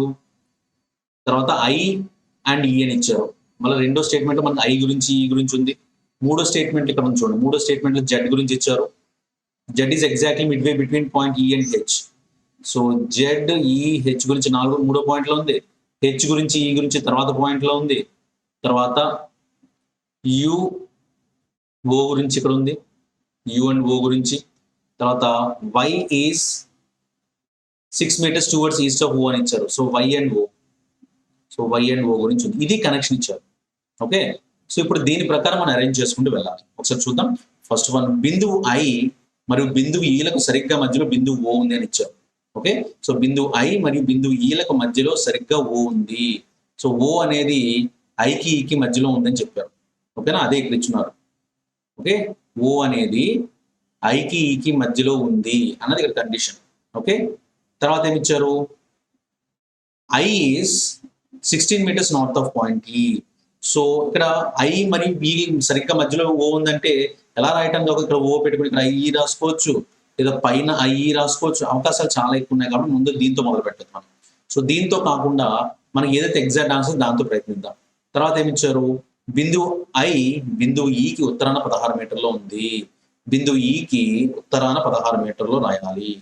సో బిందువు ఈ ఇక్కడ తీసుకున్నాను, ఈకి ఉత్తరాన ఐ రాసుకున్నాను, ఎంత డిస్టెన్స్ అని చెప్పారు 16 మీటర్లు అని రాసి పెట్టుకున్నాను. తర్వాత దీని తర్వాత ఏమిచ్చారు, రెండోది ఇప్పుడు మనకి ఈకి ఐకి మధ్యలో ఓ రావాలని ఉంది కాబట్టి ఖచ్చితంగా ఈ మధ్యలో మనం ఓ రాసుకోవడానికి అవకాశం ఉంది. సో ఈ మధ్యలో మనకి ఇక్కడ ఓ అనే అక్షరం రావడానికి అవకాశం ఉంది. సో ఇక్కడ ఓ రాస్తుంది, జాగ్రత్తగా గమనించండి, ఇది ఓ. ఓకే, సో ఐకి ఈకి మధ్యలో ఓ వచ్చిందని రాసి పెట్టుకోవచ్చు. తర్వాత చూద్దాం, అంటే ఇది 8 మీటర్లు ఉంటుంది, ఇక్కడ నుంచి ఇక్కడికి 8 మీటర్లు ఉంటుంది. సో దాన్ని నేను క్లియర్గా రాసి పెడతాను, ఇక్కడ 16 అనేది తీసేస్తున్నా. ఓకే, సో ఇక్కడ ఒక 8 మీటర్లు, ఐకి ఓకి మధ్య 8 మీటర్లు, ఓకి ఈకి మధ్య 8 మీటర్లు ఉంటే తెలిసింది. తర్వాత దాంట్లో ఏమి ఇచ్చారు చూద్దాం, బిందువు ఈ మరియు బిందువు హెచ్ కి సరిగ్గా మధ్యలో జెడ్ ఉంటుంది. సో ఈకి హెచ్ కి మధ్యలో జెడ్ ఉంటుందని ఇచ్చారు. సో ఈకి హెచ్ కి మధ్యలో జెడ్ అంటే ఇటువైపు రాయడానికి అవకాశం ఉంది, ఇంకా మనకు తెలియదు కాబట్టి దాన్ని వదిలేద్దాం. తర్వాత ఏమి ఇచ్చారు, బిందువు హెచ్ బిందువు ఈకి 12 మీటర్ల తూర్పున ఉంది, బిందువు హెచ్ అనేది ఈకి 12 మీటర్ల తూర్పున ఉంది. సో తూర్పున 12 మీటర్లలో ఇలా ఈకి తూర్పున 12 మీటర్లో హెచ్ అనే బిందువును రాసుకోవాలి. సో ఇది 12 మీటర్లుగా తీసుకున్నాం. ఇప్పుడు ఏమి ఇచ్చారు మీకు, జెడ్ అనే బిందువు, చూడండి రెండో స్టేట్మెంట్ ఏమి ఇచ్చారు, బిందువు ఈ మరియు బిందువు హెచ్ కి మధ్యలో బిందువు జెడ్ అని ఉంది, ఈకి హెచ్ కి మధ్యలో జెడ్ రావాలి. సో ఈకి హెచ్ కి మధ్యలో జెడ్ రావాలి అంటే ఇక్కడ మధ్యలో నేను జెడ్ రాసుకుంటున్నాను. సో దీన్ని నేను జెడ్ గా రాసుకుంటున్నాను. సో జెడ్ గా రాసుకుంటే మధ్యలో ఇచ్చారు కాబట్టి ఖచ్చితంగా,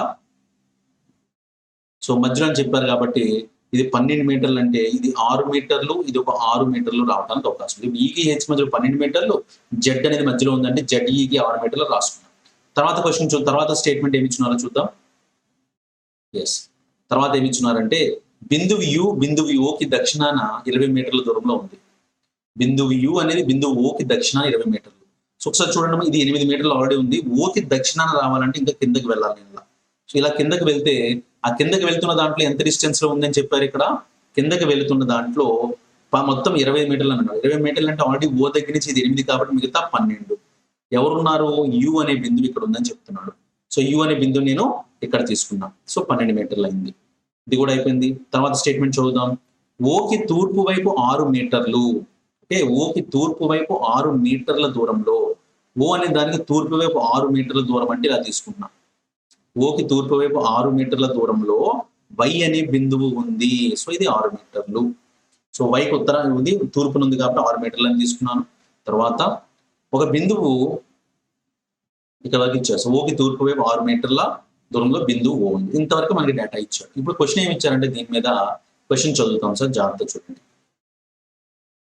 ఒక వ్యక్తి బిందువు వై నుండి దక్షిణం వైపు 8 మీటర్లు నడిచి, ఓకే, ఒక వ్యక్తి బిందువు వై నుంచి దక్షిణం వైపు 8 మీటర్లు నడిచాడు. సో దక్షిణం వైపు 8 మీటర్లు నడిచి ఇలా కిందకు వస్తాడు. ఇలా కిందకు వస్తే ఎక్కడికి వస్తారు, కరెక్ట్ గా జెడ్ దగ్గరికి వస్తాడు. ఎందుకంటే ఇది 8 మీటర్లు కాబట్టి ఇది కూడా 8 మీటర్లకు వచ్చాడు, జెడ్ దగ్గరికి వచ్చాడు. అక్కడి నుంచి కుడివైపు తీసుకొని, కుడి మలుపు తీసుకొని, ఇక్కడ నుంచి కుడివైపు తిరిగాడంటే ఎటువైపు వెళ్తాడు, ఇలా ఈ వైపు బయలుదేరాలి. ఇలా కుడి మలుపు తీసుకొని మరో 6 మీటర్లు నడిచాడు. మరో 6 మీటర్లు అంటే ఎక్కడ నడుస్తాడు, ఈ దగ్గరికి చేరుకుంటాడు. ఈ క్రింది వాటిలో ఏ బిందువుని చేరుకుంటారని ఇచ్చాడు. సో వై దగ్గర మొదలైన వ్యక్తి ఇక్కడి నుంచి నడుచుకుని ఇలా వెళ్తే ఏ బిందువు చేరుకున్నాడు, ఈ అనే బిందువు చేరుకున్నాడు కాబట్టి ఆప్షన్ బి పెట్టుకుంటే సరైన సమాధానంగా చెప్పుకోవచ్చు. తర్వాత ప్రశ్న చూద్దాం. సో తర్వాత ప్రశ్న మనకి ఏమి ఇచ్చున్నారు అంటే, సో ఈ విధంగా ప్రశ్న ఇచ్చున్నారు. మనందరికీ తెలిసింది ఎలా ప్రయత్నిస్తాం అనేది. ఇందులో వచ్చినటువంటి ముందు నెంబర్ ఆఫ్ పొజిషన్స్ ఎన్ని ఉన్నాయి కనుక్కోవాలి. ఎన్ని ఉన్నాయి చూద్దాం. నెంబర్ ఆఫ్ పొజిషన్స్ ఇందులో ఎన్ని ఉన్నాయంటే 1 2 3 4 5 6 7 8 9 10 11 12 13 14 15 మొత్తం 15 స్థానాలు ఉన్నాయంటే మనకు కనబడుతుంది.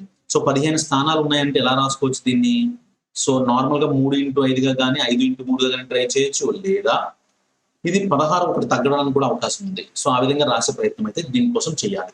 ఓకే, సో ఇప్పుడు ఒకసారి చూద్దాం దీన్ని ఎలా రాసుకుంటూ వెళ్ళచ్చు. ఇందులో ఉన్న అక్షరాలు ఎన్ని ఇచ్చారు మొత్తం కలిపి, సో 1 2 3 4 5 6 7 8 9 10 11 12 13 14 15 కాబట్టి, ఓకే 15 కాబట్టి సో ఇలా కౌంట్ చేసుకుంటూ వెళ్దాం. ఓకే, సో ఇచ్చిన దాని ప్రకారం చూస్తే ఇక్కడ నాకు వై ఎక్స్ జెడ్లు కనబడుతున్నాయి. మొత్తం ఎక్కడ చూసినా సరే ఎక్స్ వై జెడ్ అనే లెటర్స్ ని వాడేది కాబట్టి ఆ విధంగా రాద్దాం. ఇక్కడ వై జెడ్ ఎక్స్ ఇక్కడ ZX కనిపిస్తుంది, ఇక్కడ కూడా ZX కనిపిస్తుంది. కాబట్టి ఖచ్చితంగా ఇక్కడ కూడా ZX రాసుకుంటా. సో ZX ఇక్కడ కూడా ZA రాసుకుంటా. సో YZX ఇక్కడ కూడా YZX రాయొచ్చు అంటే రాదు. తర్వాత చూద్దాం, ఇంకా ఇక్కడ రాయడానికి అవకాశం ఏంటంటే ఇక్కడ Y రాసుకుంటా. YZXY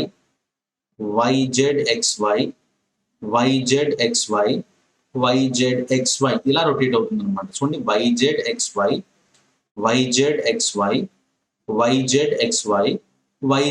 ఇంకా కంటిన్యూ అవ్వాలి. తర్వాత ఇచ్చేసి ఆపేసాడు. సో ఏ లెటర్స్ వాడుకున్నాం మనం? ZY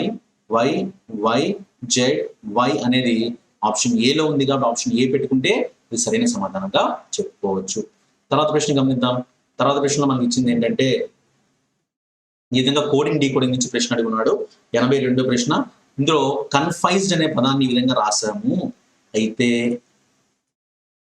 తర్వాత పదాన్ని ఎలా రాయొచ్చు అని అడిగాడు. సో దీన్ని ఎలా రాసుకుంటారో చూద్దాం.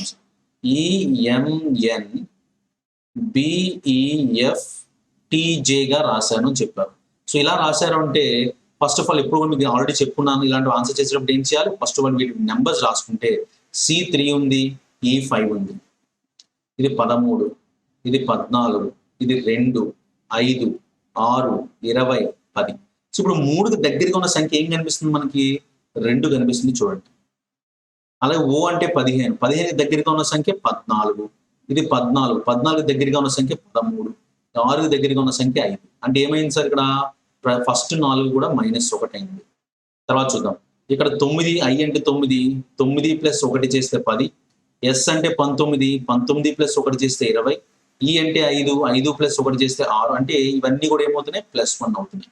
సో ఫస్ట్ 4 -1 అవుతున్నాయి, నెక్స్ట్ 4 +1 అవుతున్నాయి. సో దాని తగ్గట్టుగా ఎలా రాసుకోవచ్చు అంటే ఇక్కడ రాసి పెడుతున్నా చూడండి, SECLUDED అనే పదం మనకి ఇచ్చారు కాబట్టి దీన్ని ఎలా రాయడానికి అవకాశం ఉంది? ఇప్పుడు నేను ఫస్ట్ 4 కూడా -1 చేసుకోండి. L -1 చేస్తే 12లోంచి 1 తీస్తే K, C లోంచి 1 తీస్తే B, E లోంచి 1 తీస్తే D, S లోంచి 1 తీస్తే R. సో ఖచ్చితంగా KBDR అని ఉండాలి. ఇక్కడ ఉంది, ఇక్కడ కూడా ఉంది. ఓకే, ఇప్పుడు చూద్దాం తర్వాత ఏమవ్వాలి? ఇక్కడ ఉన్న U అనేది చివరికి వెళ్తే +1 అవ్వాలి. So V, D+1E, E+1F, D+1E. ఎక్కడ కనిపిస్తుంది సార్? ఇది ఆప్షన్ ఏలో కనిపిస్తుంది కాబట్టి ఆప్షన్ ఏ పెట్టుకుంటే సరైన సమాధానంగా చెప్పుకోవచ్చు. సో ఫస్ట్ 4 కూడా -1 చేశారు, తర్వాత 4 అక్షరాలని కూడా +1 చేసి ఐడెంటిఫై చేశారు అన్నమాట. సో +1 అనేది లాజిక్ అవుతుంది. తర్వాత ప్రశ్న గమనిద్దాం. తర్వాత ప్రశ్న కూడా మనకి సీటింగ్ అరేంజ్మెంట్ క్వశ్చన్ వచ్చింది, ఒక అరేంజ్మెంట్ క్వశ్చన్. సో ఈ క్వశ్చన్ సాధించే ప్రయత్నం చేద్దాం. సో మొట్టమొదటిగా ఇది ప్రశ్న ఇచ్చున్నారు మనకి. సో తెలుగులో కూడా ఒకసారి చూద్దాం. 83 నుంచి 85 వరకు ఇచ్చున్నారు కాబట్టి ఆ ప్రశ్న ఇక్కడ చేసే ప్రయత్నం చేద్దాం. సో ఫస్ట్ మనం అడిగింది ఏంటంటే ఎగ్జిబిషన్ లో వివిధ కంపెనీల 7 కార్ల యొక్క పేర్లు ఇచ్చినట్టు చూడండి. Cadillac, ambassador, fiat, Mercedes, Bedford మరియు ఫార్గో ఈ క్రింది క్రమంలో తూర్పు వైపు నిలబడి ఉన్నాయి. మీకు ఎప్పుడైనా గుర్తుపెట్టుకోండి, తూర్పు అని ఇచ్చినా పడమరి ఇచ్చినా ఏది ఇచ్చినా సరే మనకు కన్ఫ్యూజన్ లేకుండా రావాలంటే ఉత్తరం వైపు తీసుకుంటే త్వరగా చేయడానికి అవకాశం ఉంటుంది. ఇక్కడ చూద్దాం, ఫస్ట్ వన్ ఏమి ఇచ్చారు? క్యాడిలాక్ ఫార్గో కుడివైపు పక్కనే ఉంది అని ఇచ్చారు. సో ఫార్గో అనే కారుకి ఇక్కడ ఇంగ్లీష్లో రాస్తాను చూడండి అమ్మా. ఫార్గో అనే కారుకి వెంటనే కుడివైపున క్యాడిలాక్ అనే కారు ఉండాలి అనేది కండిషన్ అనమాట. ఫార్గోకి ఇమ్మీడియట్ రైట్ లో క్యాడిలాక్ ఉండాలి. తర్వాత ఫియట్ యొక్క కుడివైపు వైపున ఫార్గో 4వది, ఫియట్ యొక్క కుడివైపున ఫార్గో 4వది అని ఇచ్చారు. అంటే ఫియట్ ఇక్కడ తీసుకుంటే నేను ఇక్కడ కానీ ఫియట్ అని తీసుకుంటే 1, 2, 3, 4వ స్థానంలో ఫార్గో రావాలి. ఆ ఫార్గో రైట్ లోనే క్యాడిలాక్ ఉంటుంది. సో మొత్తం ఎన్ని కార్లు అవి? 7 కార్లు కాబట్టి 1, 2, 3, 4, 5, 6 స్థానాలు ఇక్కడికే పిండాయి. తర్వాత చూద్దాం, మారుతి కారు అంబాసిడర్ మరియు బెడ్ఫోర్డ్ మధ్య ఉంది. సో మారుతి అనే కారు అంబాసిడర్ కి బెడ్ఫోర్డ్ కి మధ్యలో ఉంది. అంబాసిడర్ యొక్క ఎడమ వైపున 3వ స్థానంలో ఉన్న ఫియట్ అని ఇచ్చారు చూడండి. ఫియట్ ఎక్కడ ఉందంటే అంబాసిడర్ యొక్క ఎడమ వైపున 3వ స్థానం. సో అంబాసిడర్ ఇక్కడ తీసుకుంటే, అంబాసిడర్ అనే కార్ ఇక్కడ తీసుకుంటే అంబాసిడర్ కి 1, 2, 3వ స్థానంలో ఫియాట్ ఉంది. ఓకే, అంబాసిడర్ యొక్క ఇక్కడ చదువుతున్నా చూడండి, అంబాసిడర్ యొక్క ఎడమ వైపున 3వ స్థానంలో ఉన్నటువంటి ఫియట్ ఒక చివరన ఉంది అని చెప్పాడు. సో అంబాసిడర్ 3వ స్థానంలో ఉన్న ఫియట్ ఒక చివరన ఉందంటే ఖచ్చితంగా ఈ చివరన ఇంకొకరు రావాలి, అంతే కదా. సో ఆ విధంగా చూద్దాం. అంబాసిడర్ ఇక్కడ ఉంది అంటే అంబాసిడర్ కి ఇక్కడ మారుతి వస్తుంది, ఇక్కడ బెడ్ఫోర్డ్ వస్తుంది. సో మిగిలిపోయిన కార్ ఏముంది, మెర్సిడెస్ కార్ ఉంది కాబట్టి ఆ మెర్సిడెస్ కార్ అనేది ఇక్కడ వస్తుంది. So Fiat, Bedford, Maruti, Ambassador, Ford, Fargo అనే కార్ ఇక్కడ రాయాలి, కాడిలాక్ ఇది వచ్చింది అనమాట. సో దీని ప్రకారం ఇచ్చిన క్వశ్చన్ ఏంటో చూద్దాం. దీని మీద ఇచ్చిన ప్రశ్న ఏంటంటే మొట్టమొదటిది, సో ఇది మొట్టమొదటి క్వశ్చన్ మనం అడిగింది. క్వశ్చన్ చదువుతున్న జాగ్రత్త చూడమ్మా. క్యాడిలాక్ కారుకు రెండు వైపులా ఉన్న కార్లు ఏవి? క్యాడిలాక్ అంటే ఇక్కడ ఉంది, దీనికి రెండు వైపులా ఉన్న కార్లు ఏంటి, Fargo and Mercedes. So Fargo and Mercedes అనేది ఎక్కడ ఉంది, ఆప్షన్ సి లో ఉంది కాబట్టి ఆప్షన్ సి పెట్టుకుంటే సరైన సమాధానంగా చెప్పుకోవచ్చు. తర్వాత ప్రశ్న ఏం అడిగాడు చూద్దాం. తర్వాత ప్రశ్న మనం అడిగింది ఏంటంటే క్రింది వాటిలో ఏది సరైనది? మారుతి అంబాసిడర్ కి ఎడమ వైపు ఉంది, మారుతి ఇక్కడ మారుతి కార్ రాస్తుంది, మారుతి అనేది అంబాసిడర్ కి ఎడమ వైపు ఉంది, సో ఇది కరెక్టే. ఫియట్ యొక్క ఎడమ వైపున బెడ్ఫోర్డ్ ఉంది, ఫియట్ యొక్క ఎడమ వైపున బెడ్ఫోర్డ్ ఉందా, కుడి వైపున ఉంది కాబట్టి ఇది కాదు. బెడ్ఫోర్డ్ ఒక చివరన ఉందన్నారు కాదు, మధ్యలో ఉంది. మారుతి యొక్క కుడి వైపున రెండో స్థానంలో ఫియట్ ఉందని చెప్పండి, మారుతి యొక్క రెండో స్థానంలో కుడి వైపున ఉందా, ఎడమ వైపున ఉంది కాబట్టి డబుల్. సో ఆన్సర్ ఏం పెట్టుకోవాలి, ఆప్షన్ ఏ పెట్టుకుంటే సరైన సమాధానంగా చెప్పుకోవచ్చు. తర్వాత ప్రశ్న గమనిద్దాం. తర్వాత ప్రశ్నలో మనకి ఇచ్చింది ఏంటంటే క్రింది వాటిలో ఏది సరైనది? అంబాసిడర్ మరియు ఫియట్ల మధ్యలో ఫార్గో కార్ ఉంది, అంబాసిడర్ మరియు ఫియట్ మధ్యలో ఫార్గో కార్ ఉంది అన్నాడు, ఫార్గో ఈ చివరి ఉంది కాదు. క్యాడిలాక్ మర్సిడెస్ కార్ పక్కనే ఉంది, క్యాడిలాక్ మర్సిడెస్ కార్ పక్కనే ఉంది, ఎస్. క్యాడిలాక్ యొక్క కుడి వైపున వెంటనే ఫార్గో ఉందా, ఎడమ వైపున ఉంది కాబట్టి ఇది ఆన్సర్ అవుతుంది. మెర్సిడెస్ యొక్క కుడి వైపున నాలుగోది మారుతిని ఇచ్చాడు, మెర్సిడెస్ కుడి వైపున అసలు వెళ్ళడానికి అవకాశం లేదు కాబట్టి ఆప్షన్ బి పెట్టుకుంటే సరైన సమాధానంగా చెప్పుకోవచ్చు. సో ఇది మనకి ఇచ్చినటువంటి అరేంజ్మెంట్ క్వశ్చన్. తర్వాత ప్రశ్నలు ఏమి ఇచ్చారో చూద్దాం. తర్వాత ప్రశ్న మనకి మళ్ళా డైరెక్షన్స్ మీద ఇచ్చున్నారు. 86వ ప్రశ్న. The houses of A and B face each other on road going to north and south. A is being on the western side.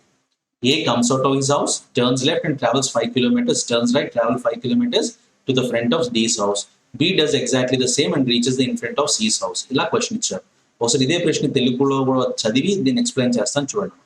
ఉత్తరం దక్షిణం వైపు వెళ్ళే రహదారిపై, ఓకే, ఒక ఉత్తరము అలాగే దక్షిణం వైపు వెళ్ళే రహదారిపై నిల్చున్నాడు అనమాట. ఓకే, అదే ఇక్కడ ఏమి ఇచ్చున్నాడు చూడండి ఇంగ్లీష్లో అయితే, the houses of A and B face each other on a road going to north to south. So north నుంచి సౌత్ వైపు వెళ్ళే రోడ్లో, ఇలా నార్త్ నుంచి సౌత్ వైపు వెళ్ళే ఒక రోడ్ ఉంది.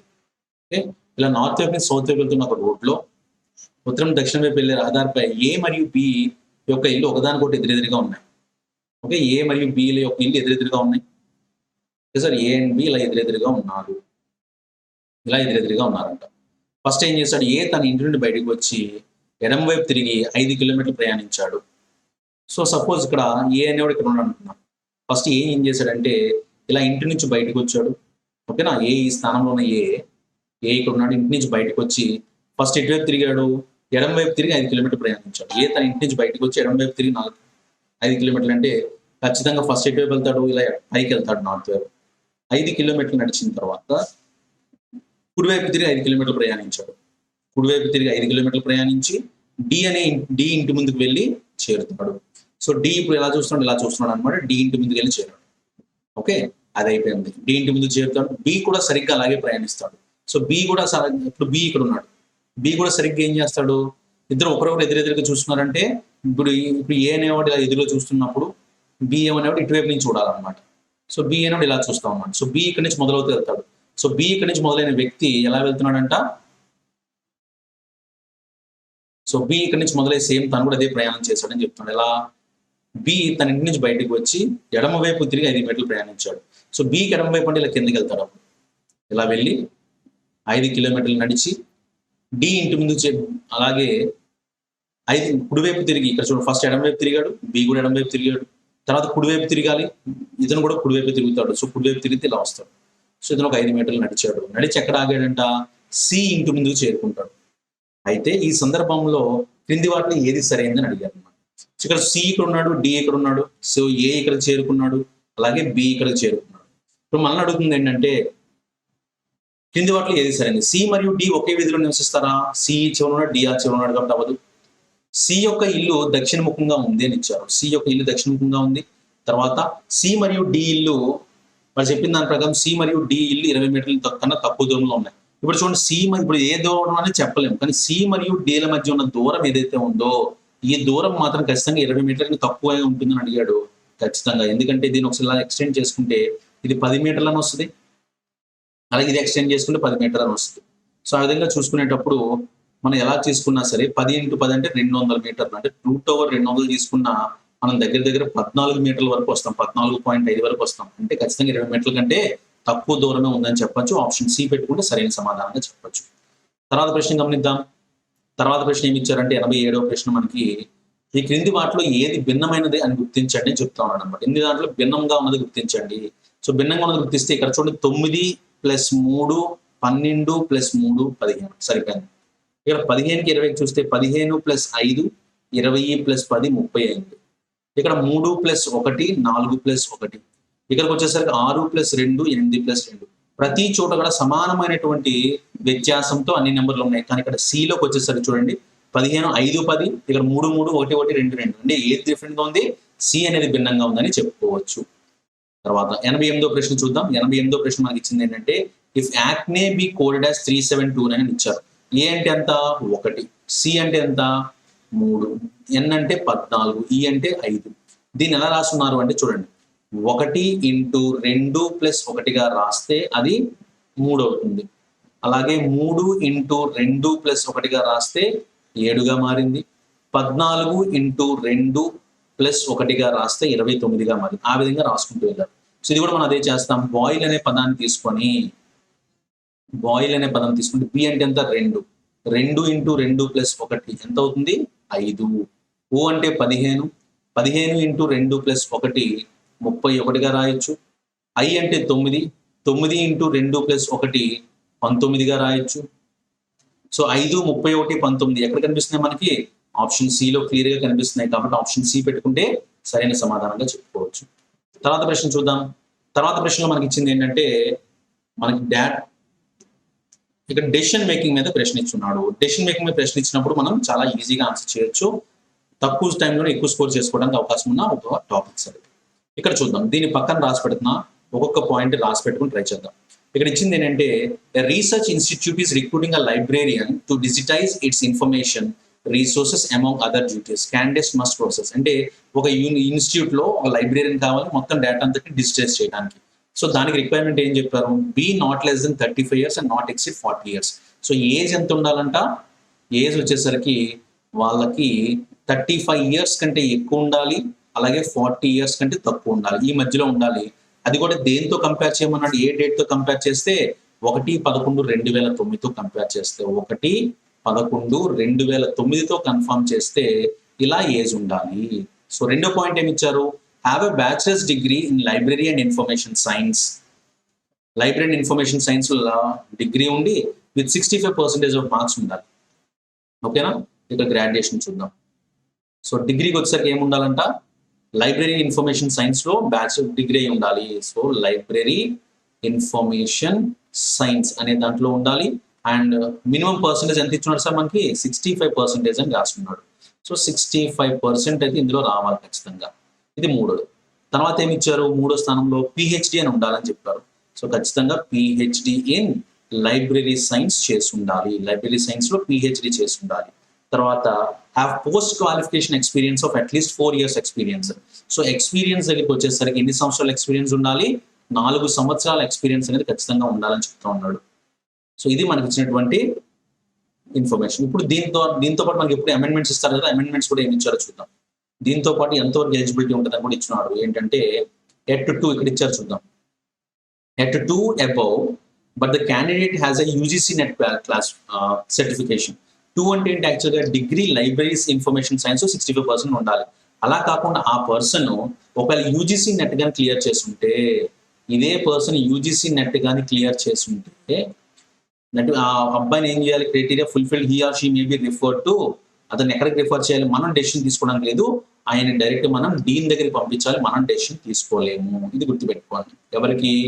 ఎవరైతే లైబ్రరీ సైన్స్ లో 65% రాకుండా కానీ యూజీసీ నెట్ క్లియర్ చేస్తుంటే డీన్ దగ్గరికి పంపిస్తాం. తర్వాత 4 ఏమి ఇచ్చారు, but all the eligibility criteria and met and the candidate has at least 1 year experience in research institute, he or may refer to contractual appointment for year. Okay, అప్పుడు ఏం చేయమంటున్నాడు, ఒకవేళ 1 ఇయర్ ఎక్స్పీరియన్స్ రీసెర్చ్ లో ఉంది అనుకుందాం.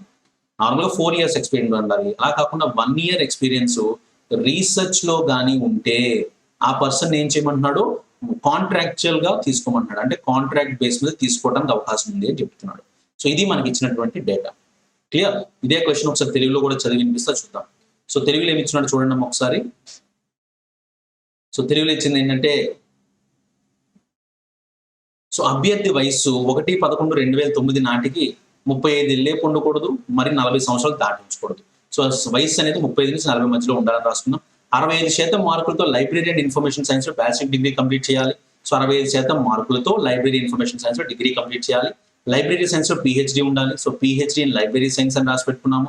విశ్వవిద్యాలయ గ్రంథాలయంలో కనీసం 4 సంవత్సరాల పోస్ట్ క్వాలిఫికేషన్ ఎక్స్పీరియన్స్ అనుభవం ఉండాలి. అంటే డిగ్రీ అయిపోయిన తర్వాత పీజీ అయిపోయిన తర్వాత తను 4 సంవత్సరాలు పనిచేసి ఉండాలి, అది ఎక్స్పీరియన్స్ గా రాసుకున్నాం. తర్వాత ఏమి ఇచ్చారు, పైన 2 లేకున్నా, అంటే 2 అంటే ఏంటి, ఒకవేళ డిగ్రీ లైబ్రరీ ఇన్ఫర్మేషన్ సైన్స్ లో 65% చేయలేకున్నా, ఒకవేళ తను యూజీసీ నెట్ గాని క్లియర్ చేస్తుంటే ఆ పర్సన్ మనం ఎక్కడ పంపించాలి, డీన్ దగ్గరికి పంపించాలి. మనం డెసిషన్ తీసుకోవడానికి అవకాశం లేదు. తర్వాత పైన 4 లేకుండా, అంటే ఎక్స్పీరియన్స్ 4 సంవత్సరాలు ఉండాలి, లేకపోయినా అన్ని అర్హత ప్రమాణాలు నెరవేర్చబడి మరి అభ్యర్థికి ఒక పరిశోధన సంస్థలో కనీసం 1 సంవత్సరం అనుభవం ఉంటే అతను లేదా ఆమెకు 1 సంవత్సరం కాంట్రాక్ట్ అపాయింట్మెంట్ ఇవ్వచ్చు. ఒకవేళ 1 ఇయర్ రీసెర్చ్ ఎక్స్పీరియన్స్ ఉంటే ఆ పర్సన్ డైరెక్ట్ గా ఏం చేయొచ్చు అని చెప్తున్నారు, కాంట్రాక్ట్ గా తీసుకోమని చెప్తున్నారు. క్లియర్? సో ఇప్పుడు దీని మీద ఇచ్చిన ప్రశ్నలు ఏంటో చూద్దాం. మొట్టమొదటి ప్రశ్న చూద్దాం. సో మొట్టమొదటి ప్రశ్న గురించి ఏమి ఇచ్చారు అంటే, సో ఇది మొట్టమొదటి ప్రశ్న. పద్మజ అనే అమ్మాయి గురించి ఇచ్చాడు. పద్మజ యూజీసీ నెట్ పరీక్షలో అర్హత సాధించిన సంవత్సరం 2007. సో యూజీసీ నెట్ లో అర్హత సాధించిందంట. సో ఇది ఓకే, డీన్ దగ్గర పంపించాలి, కానీ మిగతావన్నీ కూడా ఉండాలి. 2007 నుండి ఎస్టీఎస్ విశ్వవిద్యాలయంలో లైబ్రేరియన్, 2007 నుంచి విశ్వవిద్యాలయంలో లైబ్రేరియన్ అంటే 2 ఇయర్స్ ఎక్స్పీరియన్స్ ఉంది. ఆమెకు 60% మార్కులతో లైబ్రరీ మరియు ఇన్ఫర్మేషన్ సైన్స్ లో డిగ్రీ ఉంది. సో దానికి యూజీసీ నెట్ ఉంది, డిగ్రీ కూడా ఉంది 60% మార్కులతో. తర్వాత అక్టోబర్ 2000 నుండి డిసెంబర్ 2001 వరకు TRP institute of development research లో జూనియర్ లైబ్రేరియన్ గా మొదటి ఉద్యోగం చేశారు. సో 2000 నుంచి 2001 వరకు ఉద్యోగం చేశారు, తర్వాత ఇప్పుడు కూడా ఉద్యోగం చేశారంటే ఎక్స్పీరియన్స్ ఉంది. కానీ ఇక్కడ ఏమి ఇవ్వలేదు మనకి, అసలు ఆమె ఏజ్ ఎంత అనేది మనకు చెప్పలేదు. ఏజ్ తెలియనప్పుడు మన ఆన్సర్ చెప్పగలమా, చెప్పలేము. కాబట్టి ఆన్సర్ ఏం పెట్టుకోవాలి దీనికి, ఇక్కడ ఇచ్చిన ఇక్కడ ఆప్షన్స్ చూద్దాం, ఏం పెట్టుకోవచ్చు, అందించిన సమాచారం నిర్ణయం తీసుకోవటానికి సరిపోకపోతే, కాబట్టి ఆప్షన్ డి పెట్టుకుంటే ఈ ప్రశ్నకి సరైన సమాధానంగా చెప్పుకోవచ్చు. కాబట్టి 89వ ప్రశ్న ఆప్షన్ డి అనేది సరైన సమాధానం అవుతుంది. తర్వాత ప్రశ్న చూద్దాం. 90వ ప్రశ్న ఎవరి గురించి ఇచ్చారంటే, so Krishna has done PhD. Okay, ఇప్పుడు చూద్దాం. కృష్ణకు లైబ్రరీ అండ్ ఇన్ఫర్మేషన్ సైన్స్ లో పిహెచ్డి ఉంది. కృష్ణకు లైబ్రరీ అండ్ ఇన్ఫర్మేషన్ సైన్స్ లో పిహెచ్డి ఉందని చెప్పారు. సో పిహెచ్డి ఉంది, ఓకే, పిహెచ్డి ఉంది, సరిపోయింది. తర్వాత 1992లో 65% మార్కులతో లైబ్రరీ అండ్ ఇన్ఫర్మేషన్ సైన్స్ లో పట్టభద్రుడయ్యాడు. సో ఇది కూడా ఓకే. 1974 జన్మించాడని ఇచ్చారు. సో 74 జన్మిస్తే 74 నుంచి 2004 అంటే 30 సంవత్సరాలు ఉంటాయి. ఇది ఒక 35 సంవత్సరాలు అయితే ఖచ్చితంగా ఉన్నాయి. సో 35 సంవత్సరాలు కాబట్టి తను 1/10 జన్మించాడని ఇచ్చారు. ఖచ్చితంగా ఏజ్ అయితే సరిపోతుంది. ఓకే, సో 1974 జన్మించాడు, అది కూడా ఓకే. జూలై 2005 నుంచి ఆయన డీమ్డ్ విశ్వవిద్యాలయం డిప్యూటీ లైబ్రేరియన్ గా పనిచేస్తా ఉన్నాడని చెప్పారు. సో డిప్యూటీ లైబ్రేరియన్ గా పనిచేస్తూ ఉన్నాడు. సో డిప్యూటీ లైబ్రేరియన్ గా పనిచేస్తా ఉన్నాడు అంటే, సో డిప్యూటీ లైబ్రేరియన్ గా పనిచేస్తాడంటే ఎక్స్పీరియన్స్ సరిపోయింది, లైబ్రరీ సైన్స్ ఏజ్ కూడా సరిపోయింది. సో 4 సరిపోతే ఏం పెట్టుకోమని చెప్పారు, ఇక్కడ ఇచ్చిన ఆప్షన్స్ ప్రకారం 4 సరిపోతే ఏం పెట్టుకోవాలి, ఆ క్యాండిడేట్ ఖచ్చితంగా మనం సెలెక్ట్ చేయడానికి అవకాశం ఉంది. అతనే లేదా అతన్ని షార్ట్ లిస్ట్ చేయబడితే ఖచ్చితంగా మనం ఆప్షన్ ఏ పెట్టుకుంటే ఈ ప్రశ్నకి సరైన సమాధానంగా చెప్పుకోవచ్చు. సో ఈ వ్యక్తి యొక్క కృష్ణ అనేవాడిని మనం ఖచ్చితంగా సెలెక్ట్ చేయొచ్చు, ఆప్షన్ ఏ పెట్టుకుంటే సరైన సమాధానం. తర్వాత ప్రశ్న చూద్దాం. Graduate in library science with 62%. ఇతను 69% మార్కులతో సైన్స్ లో గ్రాడ్యుయేట్ అని చెప్పాడు. సో సైన్స్ లో గ్రాడ్యుయేట్ అయితే యాక్సెప్ట్ చేయొచ్చు కదా. తర్వాత ఆయన డాక్టర్ ఎం పూరి రాంచీ విశ్వవిద్యాలయంలో 4 సంవత్సరాలుగా డిప్యూటీ లైబ్రేరియన్ గా పనిచేస్తున్నారంటే ఇది కూడా ఓకే. పనిచేస్తూ ఆమె డాక్టరేట్ పొందారు. లేబర్ రీసెర్చ్ ఇన్స్టిట్యూట్ 5 సంవత్సరాలు అసిస్టెంట్ లైబ్రేరియన్ గా పనిచేస్తూ ఆమె డాక్టరేట్ పొందారు. అవసరమైన తేదీ నాటికి ఆమెకు 38 సంవత్సరాలు. సో ఏజ్ కూడా సరిపోయింది. సో ఏజ్ కూడా సరిపోయిందని ఖచ్చితంగా ఆ పర్సన్ ఏం చేయొచ్చు, అన్ని యాక్సెప్టబుల్ కాబట్టి ఆప్షన్ ఏ పెట్టుకుంటే సరిపోతుంది. తర్వాత ప్రశ్న చూద్దాం. తర్వాత ప్రశ్న మనకి ఇచ్చింది ఏంటంటే, దీని మీద ఇచ్చిన చివరి ప్రశ్న ఈ మోడల్లో, మేఘాకు పంజాబ్ విశ్వవిద్యాలయం నుండి లైబ్రరీ సైన్స్ లో గ్రాడ్యుయేట్ డిగ్రీ ఉంది. సో పంజాబ్ విశ్వవిద్యాలయం నుంచి గ్రాడ్యుయేట్ డిగ్రీ ఉంది. సో మనకు కావాల్సింది కూడా గ్రాడ్యుయేట్ డిగ్రీ ఉంది, సరిపోతుంది. కానీ పర్సంటేజ్ ఇచ్చారా మనకి? పర్సంటేజ్ ఎంత వచ్చింది చెప్పారా? చెప్పలేదు. అక్కడ ఆమె గత 5 సంవత్సరాలుగా లైబ్రేరియన్గా పనిచేస్తున్నారు అంటే ఖచ్చితంగా ఎక్స్పీరియన్స్ సరిపోతుంది. 2002లో ఆమె 29 సంవత్సరాల వయసులో యూజీసీ నెట్ అర్హతను పొందారు. 2002లో 69 సంవత్సరాలు అంటే 2009కి వచ్చేసరికి 38 సంవత్సరాలు కాబట్టి వయసు కూడా సరిపోతుంది. అలాగే యూజీసీ నెట్ అర్హతను పొందారంటే యూజీసీ నెట్ కూడా అయిపోయింది. సో నెక్స్ట్ వన్, గ్రాడ్యుయేషన్ ఆమెకు 72% మార్కులు సాధించింది. గ్రాడ్యుయేషన్లో 72% మార్కులు సాధించింది. అన్ని సరిపోయినాయి. అంటే ఇక్కడ పిహెచ్డి గురించి ఇన్ఫర్మేషన్ అయితే ఇవ్వలేదు మనకి. సో పిహెచ్డి గురించి ఇన్ఫర్మేషన్ ఇవ్వడం మన ఆన్సర్ చెప్పగలమా? చెప్పలేము. కాబట్టి డి పెట్టుకుంటే ఆన్సర్ మనం సెలెక్ట్ చేయగలమా? ఎందుకు చేయలేము అంటే మనకి ఇచ్చిన సమాచారం సరిపోవట్లేదు కాబట్టి సమాచారం సరిపోవట్లేదు, ఆప్షన్ డి పెట్టుకుంటే సరైన సమాధానం అని చెప్పొచ్చు. తర్వాత 91వ ప్రశ్న చూద్దాం. ఇక్కడ 91వ ప్రశ్నలు ఏమి ఇచ్చారు అంటే, some times the interview panel May select A candidate who neither process the desired qualifications not the values and attributes. ఒక్కొక్కసారి తెలుగులో చూడండి, కొన్నిసార్లు కావలసిన నైపుణ్యాలు విలువలు లేని వారికి ఇంటర్వ్యూ బోర్డులోని సభ్యులు ఎంపిక చేస్తారని ఇచ్చాడు. కొంతమంది ఒక్కోసారి ఇంటర్వ్యూ ఎలా జరిగిపోతుంది అంటే ఒకసారి టాలెంట్ లేకపోయినా నైపుణ్యం లేకపోయినా ఇంటర్వ్యూ బోర్డులో మెంబర్స్ కొంతమందిని సెలెక్ట్ చేసేస్తారు, ఎంపిక చేసేస్తారు అని చెప్తున్నాడు అనమాట. సో మేధావులను ఇంటర్వ్యూ బోర్డులో ఉంచినంత మాత్రాన అభ్యర్థుల ఎంపిక సరిగ్గా జరుగుతుందని చెప్పలేమని చెప్తున్నాడు. ఖచ్చితంగా, ఎందుకంటే ఇంటర్వ్యూ ప్యానల్లో ఉన్న ప్రతి ఒక్కరు కూడా దాని మీద మంచిగా పట్టు ఉన్న వాళ్ళే, విషయ పరిజ్ఞానం ఉన్న వాళ్ళనే పెడతారు. కానీ వాడు చెప్తుంది ఏంటి, కొన్నిసార్లు కావలసిన నైపుణ్యాలు విలువలు లేని వారికి కూడా ఇంటర్వ్యూ బోర్డులో సభ్యులు ఎంపిక చేస్తారు అంటే ఒకవేళ విషయ పరిజ్ఞానం ఉన్న వాళ్ళు కూడా ఒకసారి తప్పు చేయడానికి అవకాశం ఉంది. కాబట్టి మేధావుని ఇంటర్వ్యూ బోర్డులో ఉంచినంత మాత్రాన అభ్యర్థులను సరిగ్గా జరుగుతుందని చెప్పలేమని చెప్తున్నాడు. కాబట్టి ఖచ్చితంగా ఏం పెట్టుకోవచ్చు, ఫస్ట్ది కరెక్ట్. రెండోది ఏమి ఇచ్చారు చూద్దాం. అభ్యర్థుల ఎంపిక కొరకు పాటించే ఇంటర్వ్యూ పద్ధతులు కొన్ని లోపాలు కలవని చెప్పారు. ఖచ్చితంగా అందే తెలుస్తుంది. సో 1, 2 రెండు అవుతాయి కాబట్టి ఆప్షన్ డి పెట్టుకుంటే సరిపోతుంది. తర్వాత ప్రశ్న చూద్దాం. తర్వాత ప్రశ్న మనకి ఇచ్చింది ఏంటంటే 94వ ప్రశ్న 10, 50, 510 ఇలా ఇచ్చున్నాడు. సో మనం గమనిస్తే దీంట్లో ఇది సగంలా కనిపిస్తుంది, దీంట్లో ఇది సగంలా కనిపిస్తుంది. కాబట్టి అదే విధంగా చేసుకుంటూ వెళ్దాం. ఇది ఎలా ఇచ్చున్నారంటే 10, 50 డివైడెడ్ బై 2 చేసుకున్నాను అనుకోండి. 10, 50 డివైడెడ్ బై 2 చేస్తే నాకు ఆన్సర్ ఎంత వస్తుంది? 10, 50ని సగం చేస్తే 500, ఇది 500, ఇది 25. సో 525 వస్తుంది. మైనస్ 15 చేస్తే 510. తర్వాత 510 డివైడెడ్ బై 2 చేస్తే 250 చేస్తే 500, 255 లోంచి 13 తీస్తే 242 వచ్చింది. ఇప్పుడు నాకు ఆన్సర్ రావాలంటే ఏం చేయాలి? 242 డివైడెడ్ బై 2 చేస్తే 121. 121 లోంచి 11 తీస్తే 110 అనేది సమాధానం ఉంది. కాబట్టి ఎలా ప్రయత్నించాను అంటే ఎప్పుడైనా సరే ఇచ్చిన సంఖ్యలు ఇలా డిక్రీజింగ్ ఆర్డర్లో ఉంటే, అలాగే మొదటి సంఖ్య కంటే రెండో నెంబర్లో ఆల్మోస్ట్ సగం ఉంటే ఖచ్చితంగా మనం చేసే ప్రయత్నం ఎప్పుడు కూడా డివిజన్తో మొదలు పెట్టుకోవాలి. ఖచ్చితంగా ఆన్సర్ అనేది వస్తుంది. ఇది విషయం గుర్తుపెట్టుకోవాలి. కాబట్టి 110 అనేది సరైన సమాధానం. తర్వాత ప్రశ్న చూద్దాం. 7, 8, 20, 69, 292 అంటే ఇక్కడ గమనించాడు సార్, ఇక సంఖ్యల యొక్క గ్యాప్ ఏదైతే ఉందో, నెంబర్స్ మధ్య గ్యాప్ ఏదైతే ఉందో, ఇక్కడ 1తో స్టార్ట్ అయిన గ్యాప్ ఇక్కడ ఆల్మోస్ట్ 230 గ్యాప్ వెళ్ళింది అంటే నెంబర్స్ మధ్య గ్యాప్ అనేది గ్రాడ్యువల్ గా ఇంక్రీజ్ అవుతుంది. అలా గ్రాడ్యువల్ గా ఇంక్రీజ్ అయినప్పుడు మనం చేయాల్సింది ఏంటంటే మల్టిప్లికేషన్ వెళ్ళాలి. ఈ విషయం గుర్తుపెట్టుకోండి. నెంబర్స్ మధ్య గ్యాప్ అనేది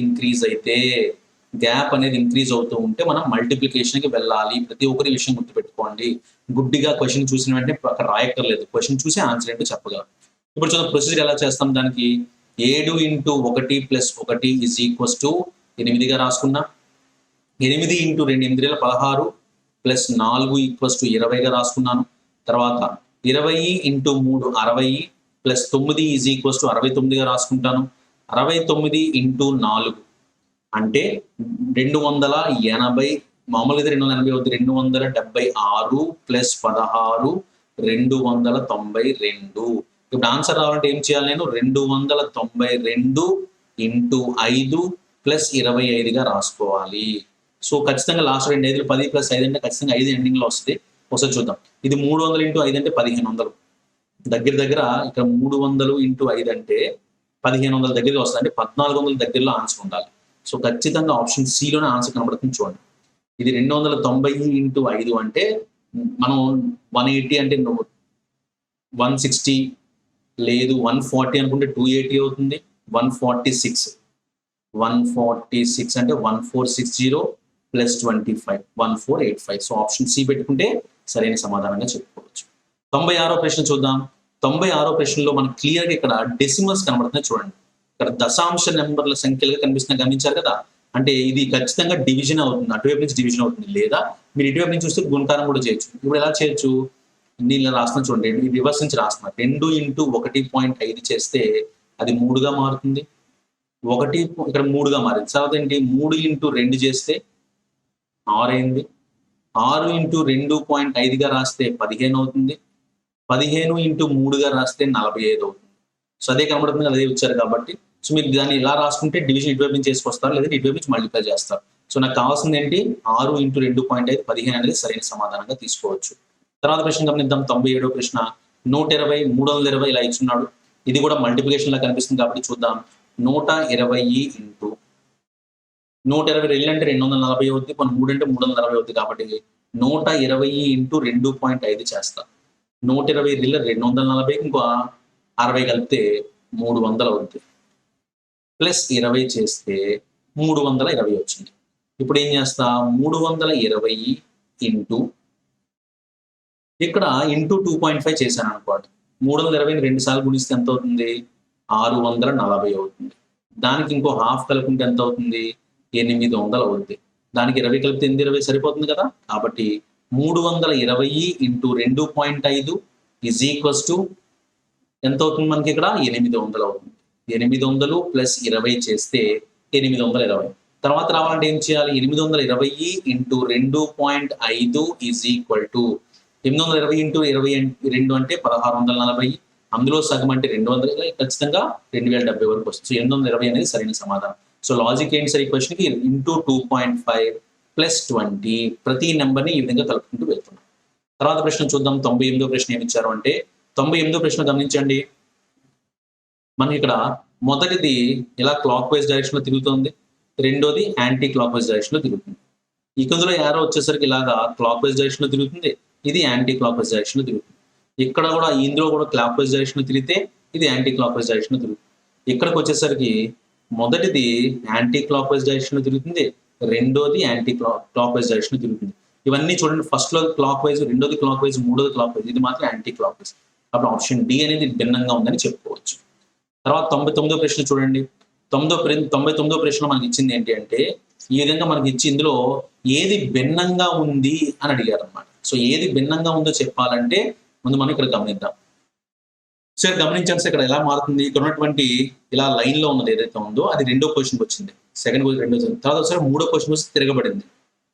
సో ఇప్పుడు ఏమవుతుంది, ఇది ఖచ్చితంగా ఇలా ఉన్నది, ఇది రెండో పొజిషన్కి వస్తే మూడో పొజిషన్ వస్తే తిరగబడాలి అంటే ఇది యాస్టీస్ ఇచ్చారు కాబట్టి ఒకటైతే ఆన్సర్ కాదు, ఈ మూడిట్లో ఆన్సర్ ఉండాలి.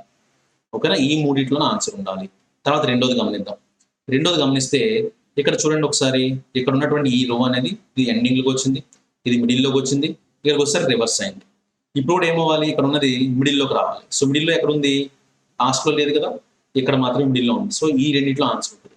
తర్వాత ఇక్కడ ఈక్వల్ టు సింబల్ అని ఉంది, అది చూద్దాం. ఈక్వల్ టు సింబల్ అనేది రివర్స్ అయింది, ఎండింగ్ వచ్చింది, మిడిల్కి వచ్చింది. అంటే ఇప్పుడు ఖచ్చితంగా ఎక్కడ రావాలి, ఒక చివరకు ఉండాలి. ఒక చివరకు ఉన్నది ఎక్కడ ఉంది, ఇక్కడ కానీ ఇక్కడ కానీ ఉంది. ఖచ్చితంగా 3 సార్లు పైకి ఉందంటే నెక్స్ట్ టైం ఏమవ్వాలి, అది కిందకు ఉండాలి. కాబట్టి ఖచ్చితంగా మనం సిలో మాత్రమే ఈక్వల్ టు కింద ఉంది, ఇక్కడ పైకి ఉంది కదా ఈక్వల్ టు అవకాశం లేదు. కాబట్టి ఆప్షన్ సి పెట్టుకుంటే అది సరైన సమాధానంగా చెప్పుకోవచ్చు. చివరి ప్రశ్న చూద్దాం. ఇందులో చివరి ప్రశ్నలో మనకి ఇచ్చింది ఏంటంటే, ఇక్కడ ట్రయాంగిల్ ఉంది, ఇక్కడ ట్రయాంగిల్ ఉంది, ఆ ట్రయాంగిల్ ఇక్కడికి వచ్చింది, ఇక్కడ ట్రయాంగిల్ మిస్ అయిపోయింది. అలాగే ఇక్కడ ఈ షేప్ ఉంది, తర్వాత ఆ షేప్ ఇందులో ఉంది, ఇక్కడ ఉంది. సో 4th దానికి వచ్చేసరికి మిస్ అయిపోతుంది. అంటే ఖచ్చితంగా ఇక్కడ నుంచి ఏదో మిస్ అవడానికి అవకాశం ఉంది. 3 పొజిషన్స్ తర్వాత, అంటే 4 టైమ్స్ కనిపించిన తర్వాత మిస్ అవుతుంది. కాబట్టి ఆ విధంగా గమనిద్దాం సార్. ఖచ్చితంగా ఇప్పుడు నాకు చూడండి, ఇక్కడ ఉన్నదానికి రివర్స్ లో వచ్చింది, ఇక్కడ ఉన్నదానికి రివర్స్ లో ఇది ఉంది, ఇక్కడ ఉన్నదానికి రివర్స్ లో ఇది ఉంది, ఇక్కడ ఉన్నదానికి రివర్స్ లో ఇది ఉంది. అంటే ఈ సర్కిల్ గమనిస్తే ఇక్కడ ఫిల్ అయిన వైట్ పార్ట్ అనేది పైన ఉంది కాబట్టి ఆన్సర్ ఎక్కడ ఉండాలి, కింద ఉండాలి. సో కింద వైట్ పార్ట్ ఎక్కడ ఉంది, మనకి బిలో మాత్రమే కనిపిస్తుంది. అలాగే ఇది ఒకటి గమనించవచ్చు, ఇది కింద ఉంది కాబట్టి నెక్స్ట్ టైం పొజిషన్స్ మారాలి. ఎలా మారుతున్నాయి కూడా గమనిస్తే మనం చెప్పడానికి అవకాశం ఉంటుంది. ఒకసారి చూద్దాం. సో ఇది గమనిస్తే 100th క్వశ్చన్ ఎలా ఇచ్చున్నాడంటే,